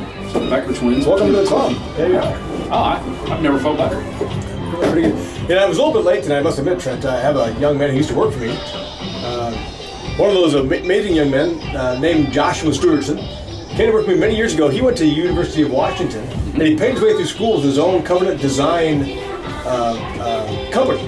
And so he started his own company, did websites, web design, Covenant Design, made enough money to pay his own way. He came up with no debt. Money saved up, came and joined me here in Ames, Iowa, the former engineering animation. Yeah. I don't know if we were students then. But anyway, so great guy. Came to me again, had another chance to either stay with me or continue to grow his company. And then I said, well, of course you got to go grow your company, man. You got to take that way you can. He did that. Now he has moved on. He's at, his wife is in med school, and he's doing stuff. And So so we had down there a young lady today, and I stopped. It was at the Valley Community Center. Oh, sweet. On my way down here, so I stopped. Maybe part of the reason we were a little late getting started is I spent 10 minutes there. Give underneath to VZ, and he's going to get Stopped snowed up. under. Yeah, Yeah, he lost a yard or two. So they ran a little misdirection there with Ethan New in motion. The Warriors did not bite on it. Did not go at all. VC got. Here come a loss of 2, they're saying here. It's only 2nd and 12. 3:31 left. So the old football field used to sit. You can see the bleachers up there. That was the old. Oh, is that football right? field. Over there? Okay. So it sits. That one ran east-west, and it just sat up the hill from us to the northeast. Oh, that's where you kinda can see the school. Kind of with a hill on the side, because I remember coming to a game with my cousins. My cousins live here in town. And so now Newell's in motion again. Berge's going to look to throw. Yeah, Tucker Hansen coming across the middle of the field. Oh, no, it's that's going to gonna be be picked. intercepted. But I got a flag come flying in from way across the field. I thought I did it. I saw that one too, I thought. Yeah, just the football. It's a football they're playing catch. So I think they kind of deked. They tried to deke with Tucker, and they threw it right in the middle of the field, and it was right into the waiting arms of the Norwalk Warrior defender. You saw it there on your camera. That play just did not. It did not develop at all. Did not launch. Yeah, I couldn't tell. It looked like he was trying to throw off to the left, maybe deep, and that was like a secondary read coming back. So Well, the turnovers in the first half loomed large for both teams and special teams play. this is definitely the Warriors' 2 short fields with the read on the punt and now that interception. See if they come out here and go for the kill shot. Sutcliffe will just take the snap and keep it, go right in the middle. Man, he had a hole. Could have driven the minivan through. He's going to get about 8 or 9 yards. Norwalk's offensive line is beefy. They got some big fellas boys. up front. And like I said, they've got a Division I recruit. The Ennis kid, I believe, is either he's being recruited or going there. I'm not sure which one. Cooper Hearn on the tackle. We haven't done a good job of calling tacklers tonight. We'll try to do a better job of that here in the second Gain half. of 8 there on the first for the Warriors. Sutcliffe's going to throw now. He's got a receiver out in the flat. He's open. Kenny O'Brien will pull him down. He's going to have enough for a first down. He's down to the 30. They don't have to get to the 31. That actually might have been Cooper Hearn or Tucker Hansen on the tackle. Tucker Hansen, I thought it was 4. 45 and 20 out there. Drew Hawthorne turnover. 6, I'm sorry. Norwalk will go without a huddle. Max Sutcliffe, the sensational quarterback here, has gone out of the shotgun most of the game, the whole game. They'll give it under to. Oh, nice fake. Boy, he faked everybody out, including us. Sutcliffe is just darting through, breaks another tackle. He may take this all the way in, and he does. That was just a highlight reel run there by Max Sutcliffe. He's going to take it all the way from the 29. I couldn't even describe it. It was happening so fast. It was. He was moving and dicing, bouncing off tacklers, cutting back and forth. Really nice run by Sutcliffe. That was great. I could imagine on the sideline Norwalk's head coach saying something to Max Sutcliffe to the effect of, "Hey, go out there and get us a touchdown. Be the superstar that you are." And it's not that Max had a bad first half, but we hadn't seen a run like that in the entire first half. And boy, that was good. Something to be seen. So that makes it 20-14. The PAT pending here. 2:06 here in the third. If I'm at the right, I get the right angle, we'll see the point out. Hopefully, he's almost that touchdown run as well. Nicholson. Clark on the hold, makes it Lucas. He's up and good. The attempt is up and good. 2:06 remaining in the third quarter. Norwalk Warriors. Kick is good, 21. and that gives Norwalk their first lead of the Gilbert night. Tigers 14. 21-14. Playoffs will start next Friday night. They said they'll probably have the teams announced, so who's making it tonight. That's easy to do because there's an algorithm. You just type in everybody's record. But even the Tigers winning this game could have impact down the line absolutely. because of the RPI.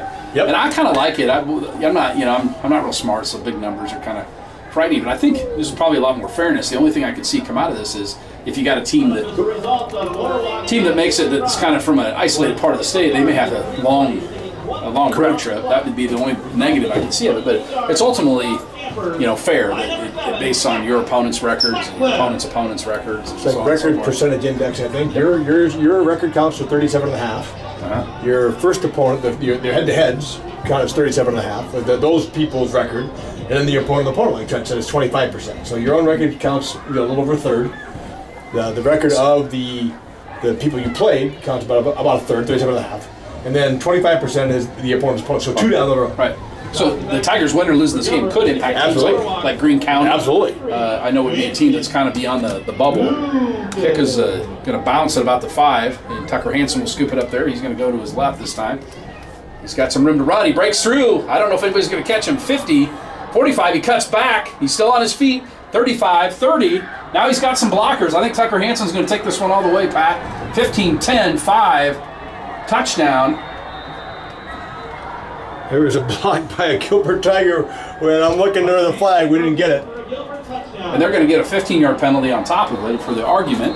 I didn't really see it. I saw him on his duff, but I did not see what happened. I don't know if he thought that was a blindside block, but it was right in front of the official, so I don't believe that if it was something egregious, it would have been called there. The Tigers, Tucker Hanson, I don't know if we've seen that all year, Pat. That was a really good return. That was a phenomenal return. And Tucker at one time had spun around out of a tackle, takes it all the way back. That's going to be a 95-yard touchdown return, give or take a foot or two. And I'm thinking, Trent, I'm not sure, but I think I might have actually got the whole thing, trying to keep him in the center Nice, with my different camera view.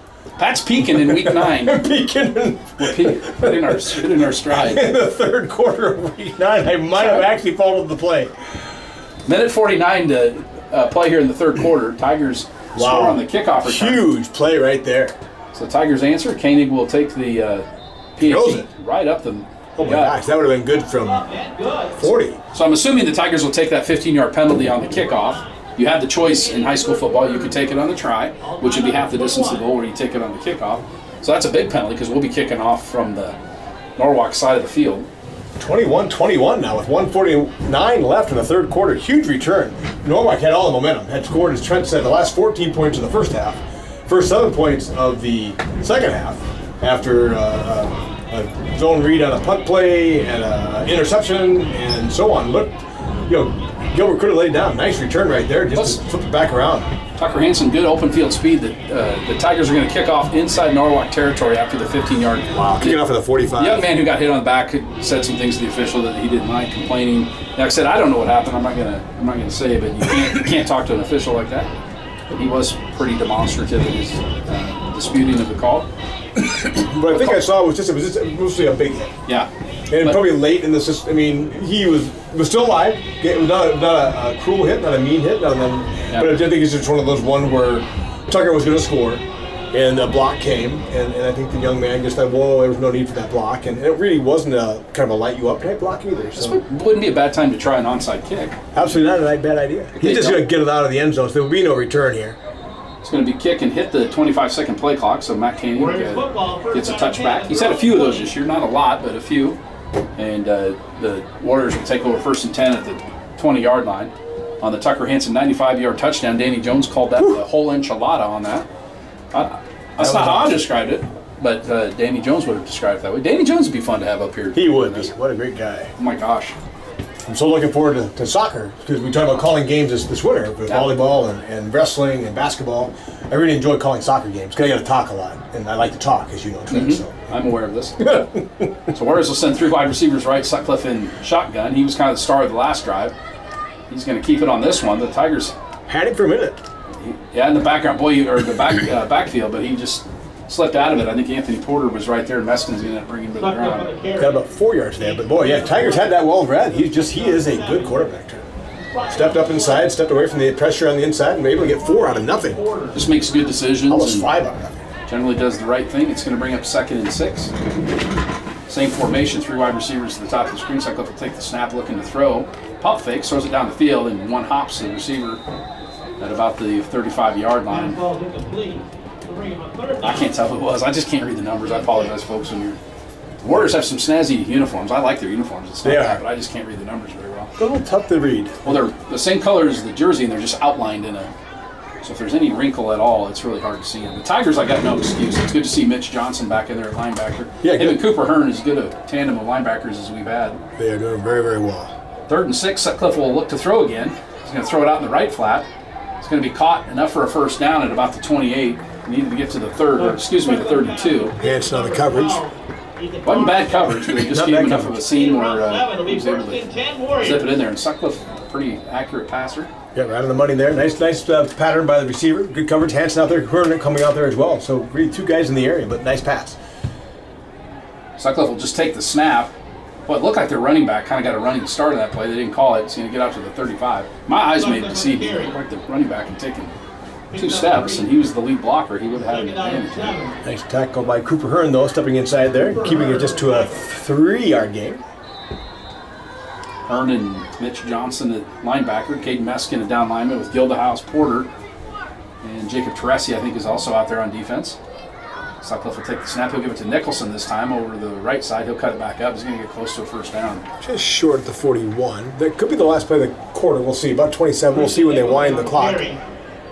Well, you're getting comments on your camera work, Pat. Better than the first half. Heather Kearns loves your game. That's good, because it was not. Well, that will be the last play of the half. The Warriors satisfied to take a 21-21 tie into the fourth quarter. It'll be 3rd and 1 when we come back. I got a feeling this game's going to go down to the last possession. I think so. And, you know, it is. I've called some blowouts both ways where the Tigers had a big lead and they were getting clobbered. These games are way more fun for this old man. I pay attention a little better. And all tied up. there's been some awkward moments when Tim Day and I were, remember Tim Day, I don't know if you know Tim, helps with baseball and some other things, but Phenomenal man, Tim where it Day. would be a blowout and we're kind of looking at each other like, I don't know what else to say. We're just, But this game has been a really back and forth competitive game. 2 kickoff returns for touchdowns, some turnovers, a couple nifty reverses by Landon Howard and Tucker Hansen. A long kickoff, 95-yard kickoff return. It's been a fun game to watch, very that's fun, for sure. very competitive. You've enjoyed it in the comfort of your living room or your basement or your garage. I know my neighbor, he watches it out in the garage. Does he? He's got the TV big screen out there. That's a phenomenal where he idea. watches sports. Excellent. Yeah, I saw that who we were watching one of the games before had on a big 60-inch screen. That's something, right? Because I hadn't even really thought about that, but easy enough to do in today's day and age. He's got a projector and throws it up there from his laptop. That's fantastic. So 3rd and 1. Oh, they've stuffed it pretty good, Trent. I don't know that he got He didn't get it. The official on the far side coming in at the 41 again. No gain is They what haven't he's stopped marking. the clock, so I think they're going to mark this short, and this will be a big decision now from Big play, 4th and 1 from inside their own. Paul Patterson. What's he going to do? I think right now they're staying on the field. You got a quarterback like Max Sutcliffe, you kind of like your chances, and I'd probably go for it if it was me, Coach. I think so too. They've already won the district. This game really is not going to affect their Yeah, they're in the draw playoffs much. no matter what. Yeah, that's true. Sutcliffe will run out of the shotgun. He's going to take the snap and go to the left side. Oh, I don't think he got there, Trent. I don't think he did. I think they're going to mark him short. We'll see. See where the foot comes in. Oh, I think he gave it to him. He's got to get right to the yard marker, and I think he did. That's too bad.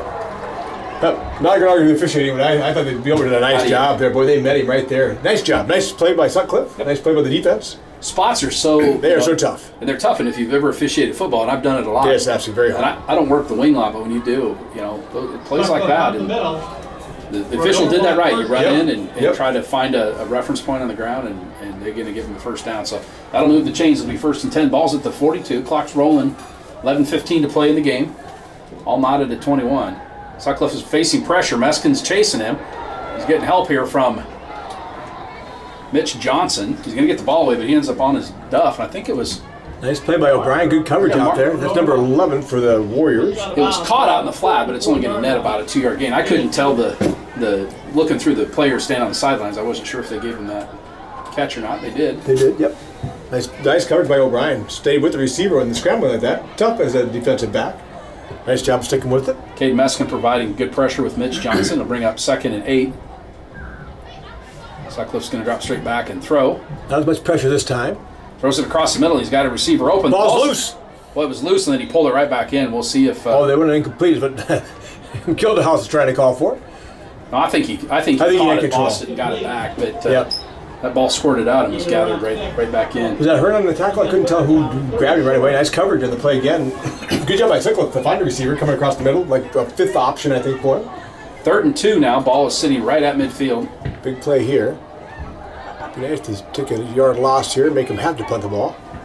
Sutcliffe's going to run to the right. He's going to option, but boy, that did Oh, not. It had him. He's going to be short of the first down. but they went for it last time. Uh-oh, then he Sutcliffe down. He's getting up there. Anthony Porter and him kind of got tangled up. I think Porter's got a cramp in his right calf, Yep.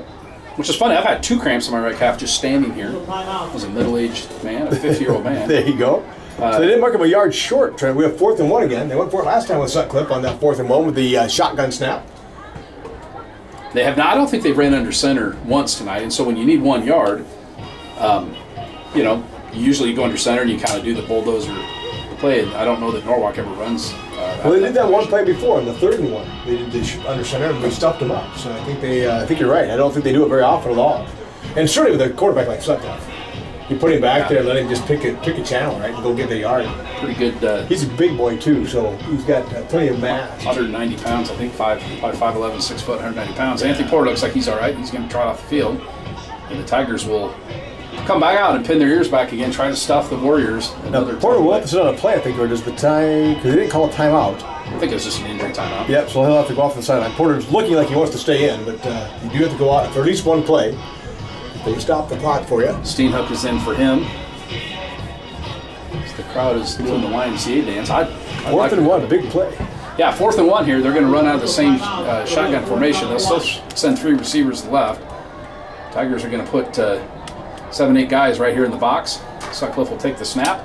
He's just going to run up the middle. He's going to get plenty of this throw now. It's going to be a touchdown. So worst case scenario for the Tigers, not only does Sutcliffe get the first down, he's going to not go untouched. Somebody might have got upon him, but he goes right up the middle for a touchdown. Tigers were really focused on slowing him down there, and he found the seam. And you'll see that quite often at all levels, high school, college, and pros. When you need a short yard, you pack everybody in tight, and if you can break that first line of attack, Nobody back there. Nobody back there. You saw Jared Gashida do that a few times in his career here. So 9:57 left in the fourth. Norwalk not jumping up here. 27-21, PAT Pendy. Kicking has been very good tonight. Yes, on both On sides. both sides. Very well done. Maybe I jinx him if I say that. But I don't. He kicks it right down the middle and gets the lead back for the Warriors, 28-21. So Max Sutcliffe probably about a 45-yard touchdown run on 4th and a foot. Just a good run. We didn't press. We're kind of slathering it on, but I've seen, I don't know, 4 or 5 of the Gilbert games this year. He's as good a quarterback as I've seen this year. Yeah, he's got good shifty moves, like you said, good decision making.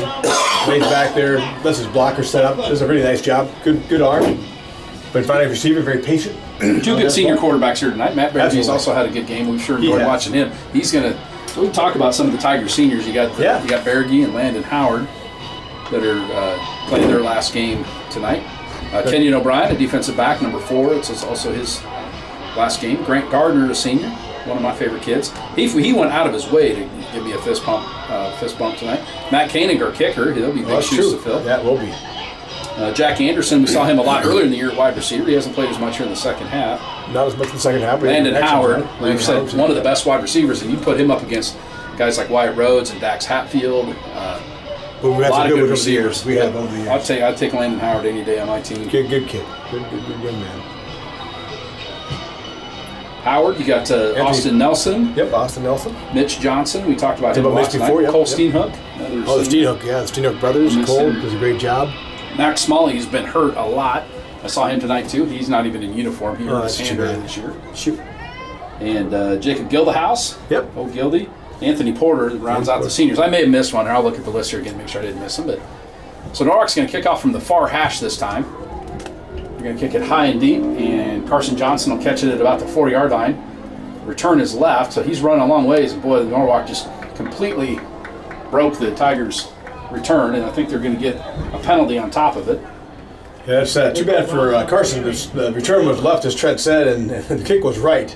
It's a long ways to run across the formation, and all the blocking was set up over here, so Carson really had no alternative. They're going to get the Tigers for blocking the back, which is going to be half the distance to the goal. Tigers are going to start down at their own 5-yard line. After the penalty, I didn't see what happened on the penalty. It doesn't really matter. 9:50 to play in the game, though. The Tigers are going to have to get off the mat here. Kind of a Rocky 2 situation. Play by senior Andrew Good. So the Norwalk PA announcer announcing some of the seniors, mentioning that they're seniors as well. So Tigers 1st and 10 inside their 5. They'll go with the tighter formation. Trahan's not here to the left. Berge will fake it. They're going to fake the reverse. Now Berge's going to keep it, try to get out in space a little bit. He's just going to slide about the side range. So it gives them a little breathing room. That play looked a little out of sync. They did look a little out of sync. I don't know that I would describe it any better than that. I don't know that the Tigers' best weapon is Matt Berge running the ball. And I'm not saying that's nothing against Matt, but he's a good thrower of the football. Chuck it all over the field. But the Tigers are going to win this one. They're probably not going to do it on the feet of Matt Berge. So Veazey and Johnson in the... that's Mitch Johnson, not Carson Johnson. I guess we got a couple of Johnsons. Veazey will go in motion out of the backfield. They'll give it to Mitch Johnson underneath. Mitch is going to get swarmed. A few times we've said that Mitch is not going to make it back to the line of scrimmage, Pat. They bet him. Norwalk is... Norwalk definitely lining up, assuming that Gilbert, deep in their own end zone, is going to run. And they're putting a bunch of guys in the box and saying, okay, go ahead and run. So now they'll bring in Tucker Hansen back in the game in an obvious passing situation. We'll see what Randy Sneezy draws up. He's got there's 2 wide receivers to the right. Porter is in the game at tight end on the close side. They'll run VZ out of the backfield in motion. Oh, whistle goes up. Maybe a timeout by the Warriors. Good to see it up. The Warriors want to talk to the official about something here. Apologize, I've got a little tickle in my throat all night. So 8:38 left in the fourth, 28-21 Norwalk over Gilbert. And the Warriors will use one of their timeouts here with Gilbert really deep, 3rd and 8, deep in their own end. So I'm not a normal time for a timeout, but I want to make sure you can get the right defense in, stop them, make the Tigers punt. If they punt from deep in their own territory, very likely the Warriors start inside the 50. Yep, with a chance to put it up 2 scores with 8 minutes to go in the game. That's going to be kind of a tall order for the Tigers. So they kind of need a heroic play. They need a senior, maybe Landon Howard, maybe Anthony Porter, a senior. Matt Berkey will certainly be involved with the heroics here if the Tigers could get a first down on 3rd and 8 inside their own 10-yard line. So what a night! I've said it many times. What a beautiful stadium. The way they've got really is beautiful. The locker rooms in the north end and the concessions. It's just they've done it all in brick and kind of the reddish. They've got the red track, not the standard black track. It's beautiful. Yeah, they even like a 9-lane track, if I'm counting the lane track, which is a bigger track. Most lane tracks are about 8, so they need an extra lane there. I guess I didn't even know that ever existed. The 9-lane track. You're more of a track man than me. So Tigers in the shotgun formation. They move Mitch Johnson one way, they move another. Now they'll run VZ in motion out of the backfield as they've done the last couple plays. They're going to look to throw here. They're going to fire it out there. He's got Tucker Hansen. That's going to be enough for the first down. Oh, and throw it out of bounds? Found a seam in that zone defense that Norwalk had on. And well done. Tucker Hansen catches it at about the 15, and he'll run out of bounds at 19. I don't have the stats, Trent, but I think the Tigers have done pretty well on 3rd down. I know a number of times here they've kept drives alive with a big 3rd down conversion. That was huge. And that's one of those stats in football that typically will equate to success if you can convert on 3rd down. Tigers probably haven't had a bigger one than that tonight for sure. Hansen will come to the bottom of your screen. And move Porter over to the right side. We're going to run a reverse to Landon Howard. And boy, that did not develop very well. Howard's going to get thrown to the turf at the 10. So all the yards they just got back on that play. Lost, yes. They just lost. Norwalk kind of suspected that was coming, and they were ready for him. Newell will come in, and that'll send Big Mitch Johnson out. If she missed Mitch Johnson, I think of the Orange Julius, which I could really use right now with the that would actually be nice. Yeah, I didn't get any water on the way up here. I thought about that myself. I should have grabbed something of that. That's all right. Concession stand on the way in. Something thoughtful people do, and I didn't do it tonight either. I didn't bring you. Brought me food before. Clock rolling at 7:55. 2nd and 18 for the Tigers. Berge will drop back to pass. He throws out in the right screen. He's got VZ out there. He needs to get it moving. He does. Cuts back upfield. Breaks the tackle. Breaks another one. He got a big chunk of it. They're going to get a penalty flag, and I'm pretty sure it's either going to be a late hit or a face mask. Nice VZ is the only Tiger near that, so it's going to be on Norwalk, and we'll see if that's enough for a first down. If it's a 5-yard penalty, it won't be. If it's a 15, it'll obviously be enough for a first down. We had a nice run, yards after contact. You hear that a lot. But he made yards after contact, got hit, kept on his feet, kept on chugging. Great center of gravity. Just going to be a 5-yard face mask. I didn't even see it, so I can't dispute whether that was the right call. It's just going to be a 5. Right, so but it does make it a lot more manageable. 3rd and 2, is it?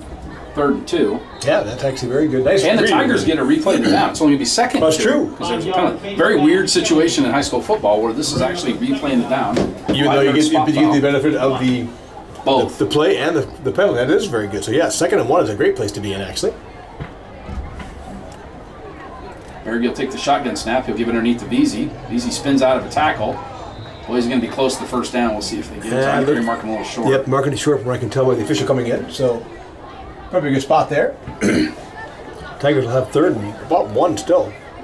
It's been a really fast. Good, clean game, but I sense a little chippiness here in the 4th quarter. A little more talking after the play. It'll be 3rd and 1. Berge's just going to push forward. Oh, he did a nice job. He's still on his feet. He's going to get about 5 yards on that. That was very well done. Yeah, he snapped and he came through that first line too. A little different than the Gilbert play when the Sutcliffe for the Warriors went. They did have a second line of defense behind there. So otherwise, that would have been interesting to see what Berge would have had a little foot race going for himself too. So that'll be enough for a first down. It's going to get the ball out to the 33-yard line. Tigers will have it 1st and 10. Clock will start here when they get the chains moved. 7:56, and it'll roll on the ready to play. So plenty of time. 7 minutes left. Tigers can take their time getting down the field. 3 wide receivers to the left. He'll move easy to his right now. Ergy in the shotgun. He'll drop straight back looking to throw. Chucks it way downfield. He's got a receiver out there. That's Landon Howard. Landon is, the ball is going to hit the defender who was in defense there. Good pass coverage by Norwalk. Ergy's pass falls incomplete. Kind of took a shot up top. He had his best receiver. He did, yes. Landon Howard open down there. Kathy Anderson's listening in. Kathy, one of our teachers at Gilbert High School, taught your kids and mine how to read and write, which I don't know if we did a great job on that. We tried. We kept turning them over to Kathy Anderson, and they turned out to be great kids. Absolutely. She had a lot to do with that. Absolutely. Well, look at her kids. I mean, she knows what she's doing. She does. Kids. She's got She 3 of does. the nicest kids I've known since I've been here.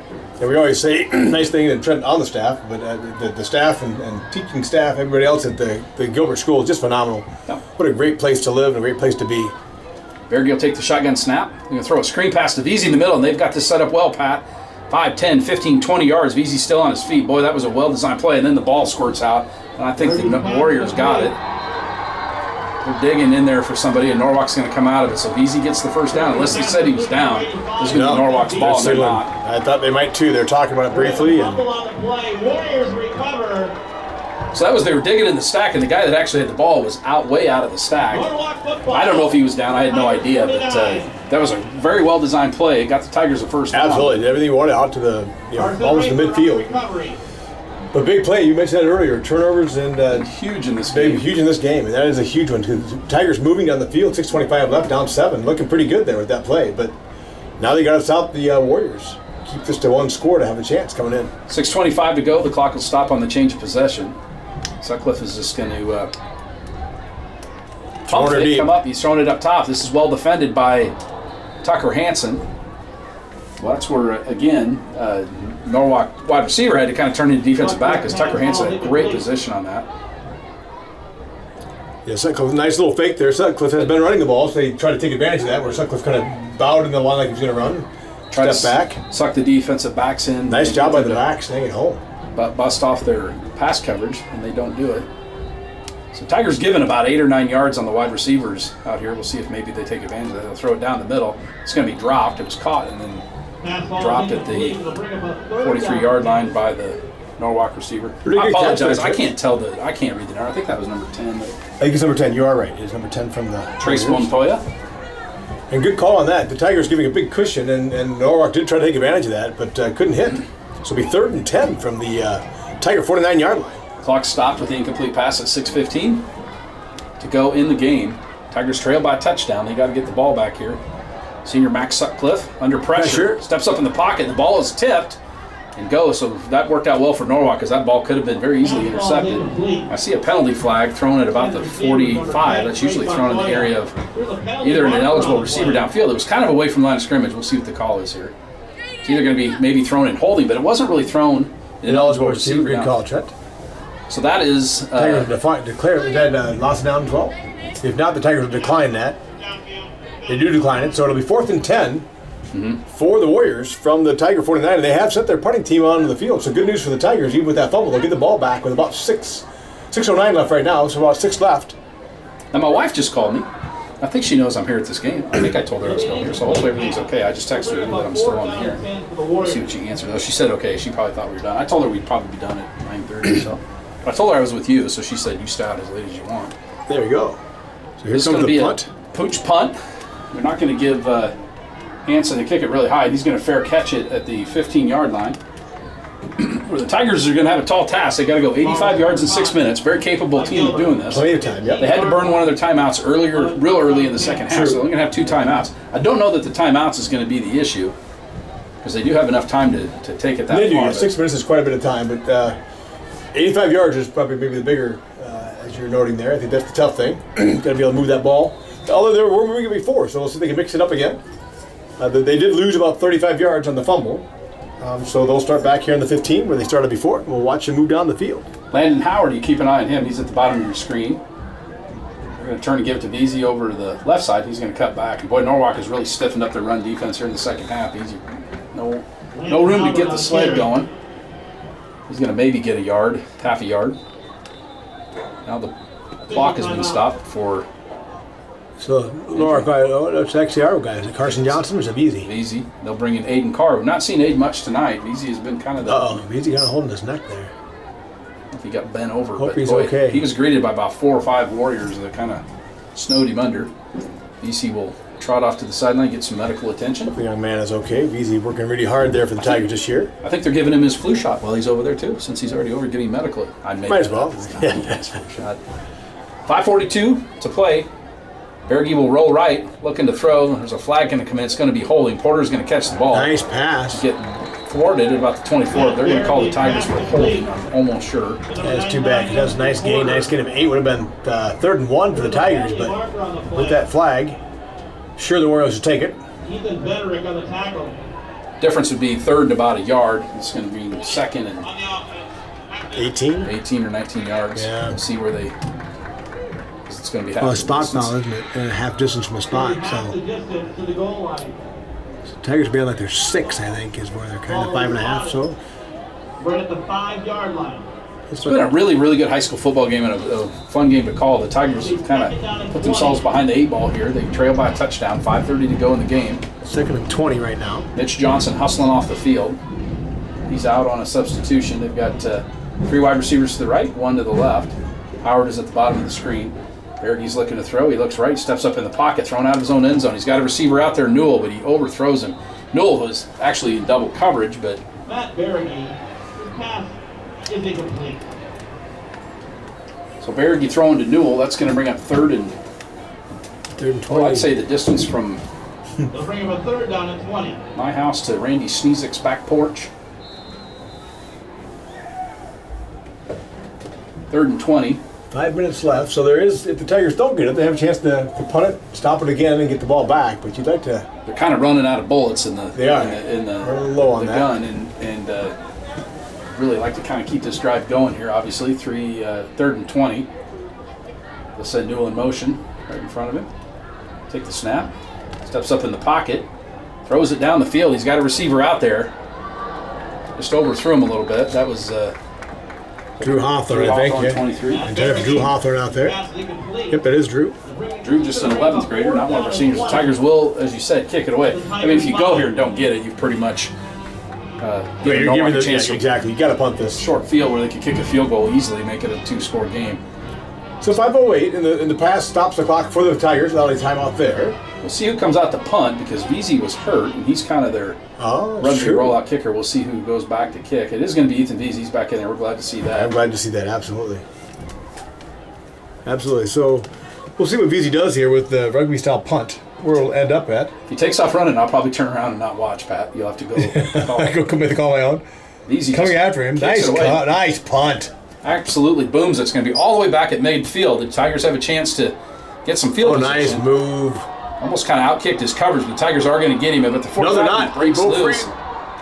Boy, they had him back. They did. 15 yards. That's too bad, yeah. Nice coverage. That's number 11 on that. Yeah, Zach Marker was just a really, really good Nice over-the-shoulder run back. catch and ran it back for about 20 yards. So the Warriors will start at about the 36-yard line. Nice run back by the Warriors. Nice run back by the returner because he really had no kind of on his own on an island out there. Did a nice job of over-the-shoulder catch, as Trent said. Turned it back around and took a kick. I think he actually got back in his own territory before he turned around and ran back and got it down to the Tiger 36. So big play with 4:52 left. So anything short of a 3 and out here is really going to put the Tigers back on their heels. They go pass left, and that's going to be a first down. And first down to the 25. the good news is he did go out of bounds, so we'll stop the clock and buy the Tigers some time, save them a timeout. 4:47 to play the game. Tigers trail by a touchdown, 28-21. Pat Starr and Trent Becker in Norwalk, Iowa, Norwalk High School, home of the Warriors, the 3A District 8 champions. Well, they started the clock there, Trent. They must have said he must not have got out of bounds, I guess. Forward progress. I thought that he probably did, but they stopped it to move the chains. Now we'll give it to Nicholson underneath. Actually, nice fake. Sutcliffe's going to keep it. He's down to the 10. He's going to get a first down. And Tigers are one punch away from getting knocked out of this thing. That's a Norwalk. They'll stop the clock to move the chains. Ball's at the 11-yard line. It'll wind on the ready to play. Now you'll see Norwalk probably kind of wait for this play clock to get down to single digits before they snap it. And as I say that, that's what they're doing. Play clock's at 16. Sutcliffe in no hurry to snap it. He snaps it at about 11. Keeps it again. Pull it out, and boy, he's going to get mugged. That would have been a 15-yard penalty in the NFL. But Mitch Johnson helps Sutcliffe off the Cooper Hearn. Hearn. Yeah, Cooper Hearn had met him out there, and strong tackle. Well, yeah, you're right. In the NFL, that probably would have been a roughing of the quarterback. 351. Wasn't a dirty play. I didn't. No, not at all. No, just a very strong tackle. I was more making fun of the NFL's protection of the quarterback at the moment. I don't want to make it sound like Cooper was playing dirty. No, not at all. Not at all. Sutcliffe will play clock under 10 seconds now. Sutcliffe will take the throw it out in the flat there, and it's complete. And receiver will fall down inbounds. So well coached there. They could have ran out of bounds or. Third down from the 5 here, Trent. So big play for the Tigers. They got to hope to stop them and hope they miss the field. 3:20 left right now in the fourth quarter. One score at this point is going to be a tall order. Two scores is going to be pretty much out of reach. The play clock's at 20. The game clock's at 3:12. And Norwalk very deliberately walking up to the line of scrimmage. Not going to have a lengthy post-game show here. We'll get off the air because we got to catch our flight back to Gilbert. Sutcliffe will hand it underneath to Nicholson. Oh, He's going to score. He stands up and scores. So that'll make it the two scores we talked about. The Tigers are in a bad spot now with 2:56 to go in the game and trailing 2 scores. But they played with the district champions for all the way through 3.5 quarters. Absolutely. More than that, 3 3/4 quarters. And absolutely no problem with the fight tonight of the Gilbert Tigers. This is a pretty good Norwalk team who's only 3 losses on the year, which are 3 really, really good teams. A 4A school in Indianola and two 3A schools that are Oskaloosa and Pella, who are at the top of their district. One of those teams is going to be in that large because they're in the same district. Extra point is going to be up and good, make that 35-21. 2:56 remaining in the ball game. 2:56, and the Warriors have kind of got it at hand. We have seen Tucker Hansen with a big play. That's what we need here, Pat, is the long touchdown and maybe an onside kick. Hey, I'm not going to give up. I'm going to just be fair in my analysis. This is a pretty tall order for any team to score 14 points in less than 3 minutes. Great atmosphere here in Norwalk tonight with the music and the big crowd, big crowd. This game really didn't mean much for Norwalk, but they turned out in full force. Good contingency from the Tigers on the visiting side. I'm going to count here. I'll say a couple hundred folks traveled down, made the long drive from Gilbert. So Tigers will get the kickoff. 2:56 left in the fourth quarter, but tall order, as Trent said, you've got to score in probably in a couple minutes. They get your onside kick, recover, and score again. So a little bit tough order, but not impossible. Not out of the realm of possibility. I've seen stranger things happen. My wife's trying to watch the game on the way home. I don't know that it'd be worth it at this point to try to tell her how to get to it. You got to go through the live stream. How do you do it? Well, they posted on the Facebook page, so it's up there too. So you go to the Gilbert Facebook page, the Gilbert website. They've posted it, or you can just go YouTube and look up the Gilbert channel. Little pooch kick here by the Warriors. He'll duck and let it go back. You gotta get that. You gotta cover that ball.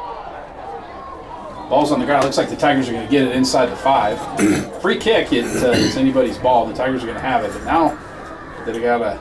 Really tell 7 yards. Well, we got it right where we wanted them. They were trying to set this up and make it look as interesting as possible. So, a little confused by the Tigers. I think they thought the ball was going to bound in the end zone, and that would be a touchback, but the ball didn't bound in the end zone, so it's really just a really, really, really, really long onside kick, and you've got to cover that.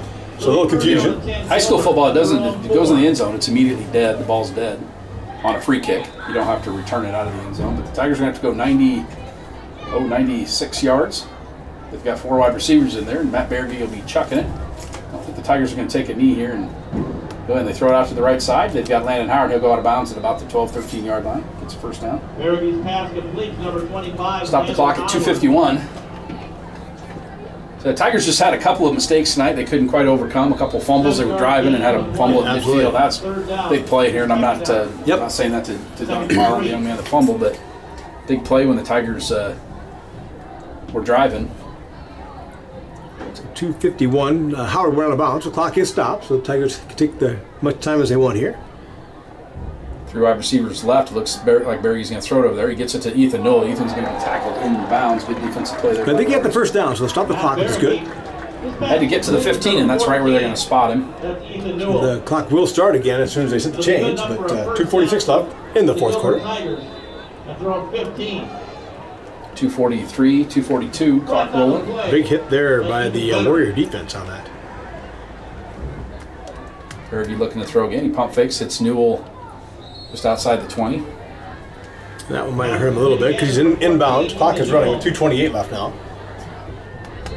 Tigers keeping the same 11 guys on the field. Veazey fixing one of his teammates' pads. Although at this point in the game, maybe that would stop the clock. That's true. That might stop the clock if you get the 2nd and 2 here. He takes the snap. He's going to roll out. Looks like he's going to tuck it and run. Try to get to the sideline.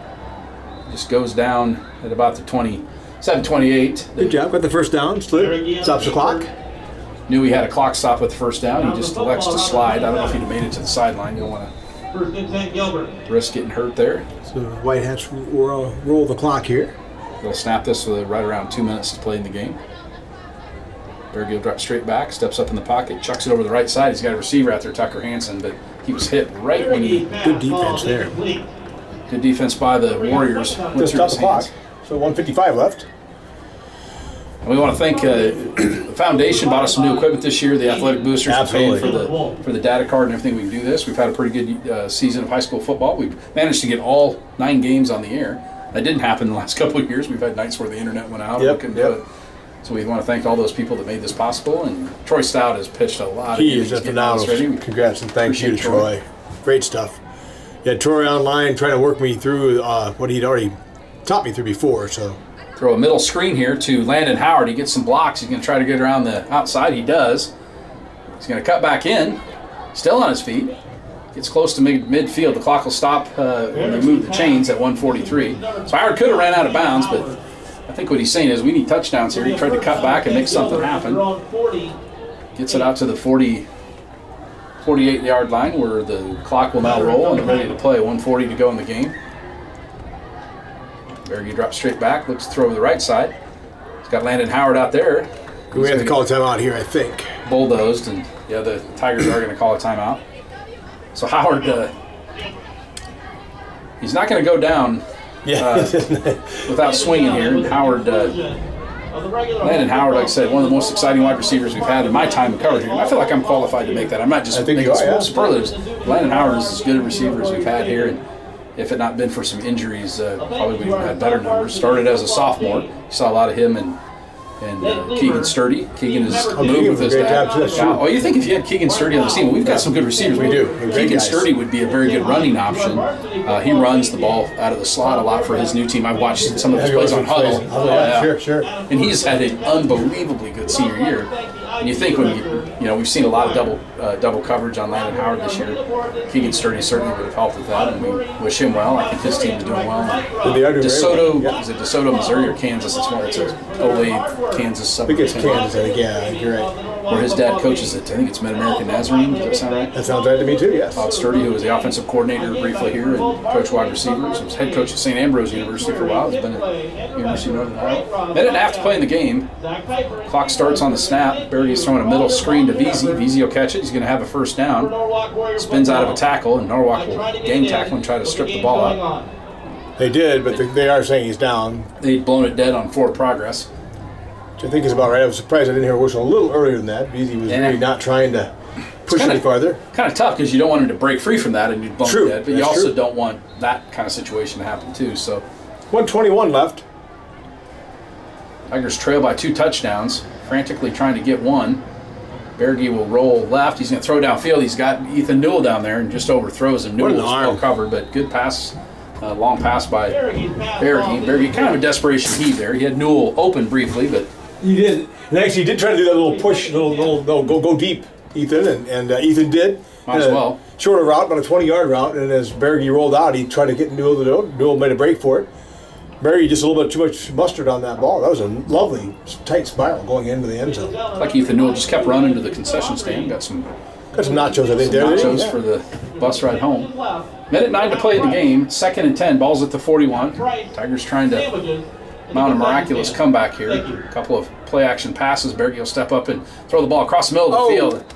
He had Tucker Hanson in traffic, and I think that's one Tucker would Like to have back, and it falls incomplete the minute before to go. 3rd and 10. He had Howard. Howard, no, who was that? Drew Hawthorne. He had Drew Hawthorne deep on the left-hand side. Didn't have a chance to see him. Pressure came in quite on Berge. Nice job of stepping up, looking down there, and finding Tucker. Nice little pass. Tucker well covered. The Warriors were right there on top of Tucker, so... Norwalk's defense in the second half has played exceptionally well and really stymied the Tiger offense. Berge will fire a dart, and it looked like Howard kind of broke off his route thinking that ball was going to Tucker Hanson. I don't know who was intended for it. Didn't hit any one of them. And the clock will stop with a minute to go. 4th and 10 now, so the Tigers are kind of down to their last out. They're making a baseball analogy. Yes, I think that's I haven't checked, speaking of baseball. I haven't checked either. Don't know if you saw that video last night when the Red Sox hit the 3-run home run and the Astros young man got the ball and they wanted him to throw it back on the field, and so 4th and 10 here for the Tigers. Hanson will go in motion. Berge's going to look to throw. He's got a receiver over on the far side. Oh, he says he didn't catch it. I think it skipped. It skipped in there. Nice try by Howard to try to draw it in. That will pretty much do it here. Norwalk will be able to take a couple of knees and salt the clock away. And the Tigers' season's going to end. A little disappointing, but they battled this team really, really well here tonight. This is the district champ and a good team in Norwalk, a good program, and the Tigers will... Yeah, Howard pretty disappointed there. You can tell that wanted that chance, 1 minute left, make that catch and continue down and get another score and keep the drive alive, the hope alive. At least pulled this game up and get into overtime. But it's Trent said with 56.7 seconds up, down 14. Tigers do have one timeout, but I'm guessing they will not use that in this situation. They may. I've seen it happen, Pat. They may make the snap. I don't mean this as a critique. No. But like I said, Scott Otter rarely takes his... Caden Meskin coming off. Takes his... they're probably going to get all seniors out there, would be my guess. That might be. Take a little bit and give him a chance to cheer. Maybe not. Well, Grant Gardner playing center field.